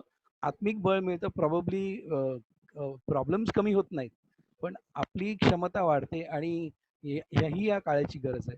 So just to sum this up, मला वाटलं हे पॉइंट्स मी परत एकदा सगळ्यांच्या समोर मांडावेत आणि तुम्हाला खरंच फार धन्यवाद द्यावेत.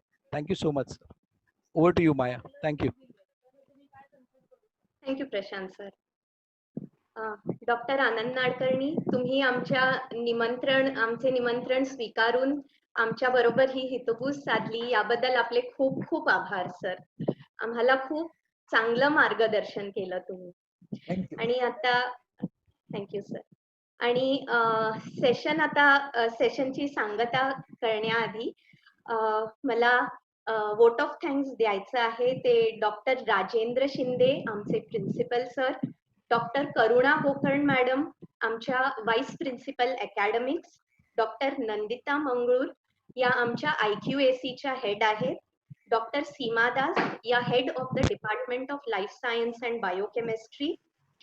यांच्या सपोर्ट शिवाय हे कधीच जमलं नसतं. सो ह्यांचे खूप आभार मानते. मग सौ सोनाली पराडकर आणि श्री किशोर अरगुणे, तुम्हाला थँक्यू. तुम्ही खूप छान पद्धतीने आजचं क्वेश्चन आन्सर सेशन मॉडरेट केलं. आणि प्रशांत सर आणि डॉक्टर बिनोज कुट्टी यांनी मला चॅटवरचे प्रश्न शोधण्यात आणि लिंक सरांच्या वेबसाईट्सची लिंक टाकण्यात मदत केली. यांनाही खूप थँक्यू. आता मी पटकन स्क्रीन शेअर करून तुम्हाला सरांच्या वेबसाईट्सची एकदा पुन्हा तुम्ही नोंद करून घ्या. सरांचं इन्स्टिट्यूट फॉर सायकोलॉजिकल हेल्थ ह्याचं वेबसाईट आहे healthymind.org. यूट्यूब चॅनलचं नाव आहे आवाहन IPH आणि यात तुम्ही E10 आणि सायंकाळची संवादमाला या प्रोग्राम्सला सर्च करू शकता. आणि ब्लॉग आहे मनोगती.wordpress.com. हे मी ह्याची माहिती तुम्हाला व्हॉट्सअप ग्रुपवर पाठवेन आणि तुम्हाला हवं असेल तर तुम्ही या स्क्रीनचा फोटोही काढून घेऊ शकता. आणि शेवटी जाताना उद्याच्या कार्यक्रमाबद्दल, उद्या आपल्याशी बोलणार आहेत श्रीमती गौरप्रिया कोपीकर. या बॉम्बे हॉस्पिटलच्या मुख्य आहार तज्ज्ञ आहेत. या आपल्याला लॉकडाऊन दरम्यान आहार आणि पोषण कसे असावे यावर मार्गदर्शन करणार आहेत. तर आपलं आजचं व्याख्यान इथेच संपलं आहे. सर्वांचे खूप आभार की तुम्ही खूप संख्येत आलात आणि तुम्हाला आश्वासन देते की ह्याचं रेकॉर्डिंग आम्ही आमच्या कॉलेजच्या YouTube चॅनलवर अपलोड करून तुम्हा सर्वांपर्यंत आणि पब्लिक करून इतरांपर्यंतही पोहोचू. या सेशनचा थँक्यू सर. या सेशनचा फीडबॅक फॉर्म तुम्हाला तुमच्या व्हॉट्सअप ग्रुपवर पाठवला जाईल थोड्याच वेळात. तो कृपया भरून तुम्ही पाठवा. आणि आता मी हे सेशन एंड करते. थँक्यू.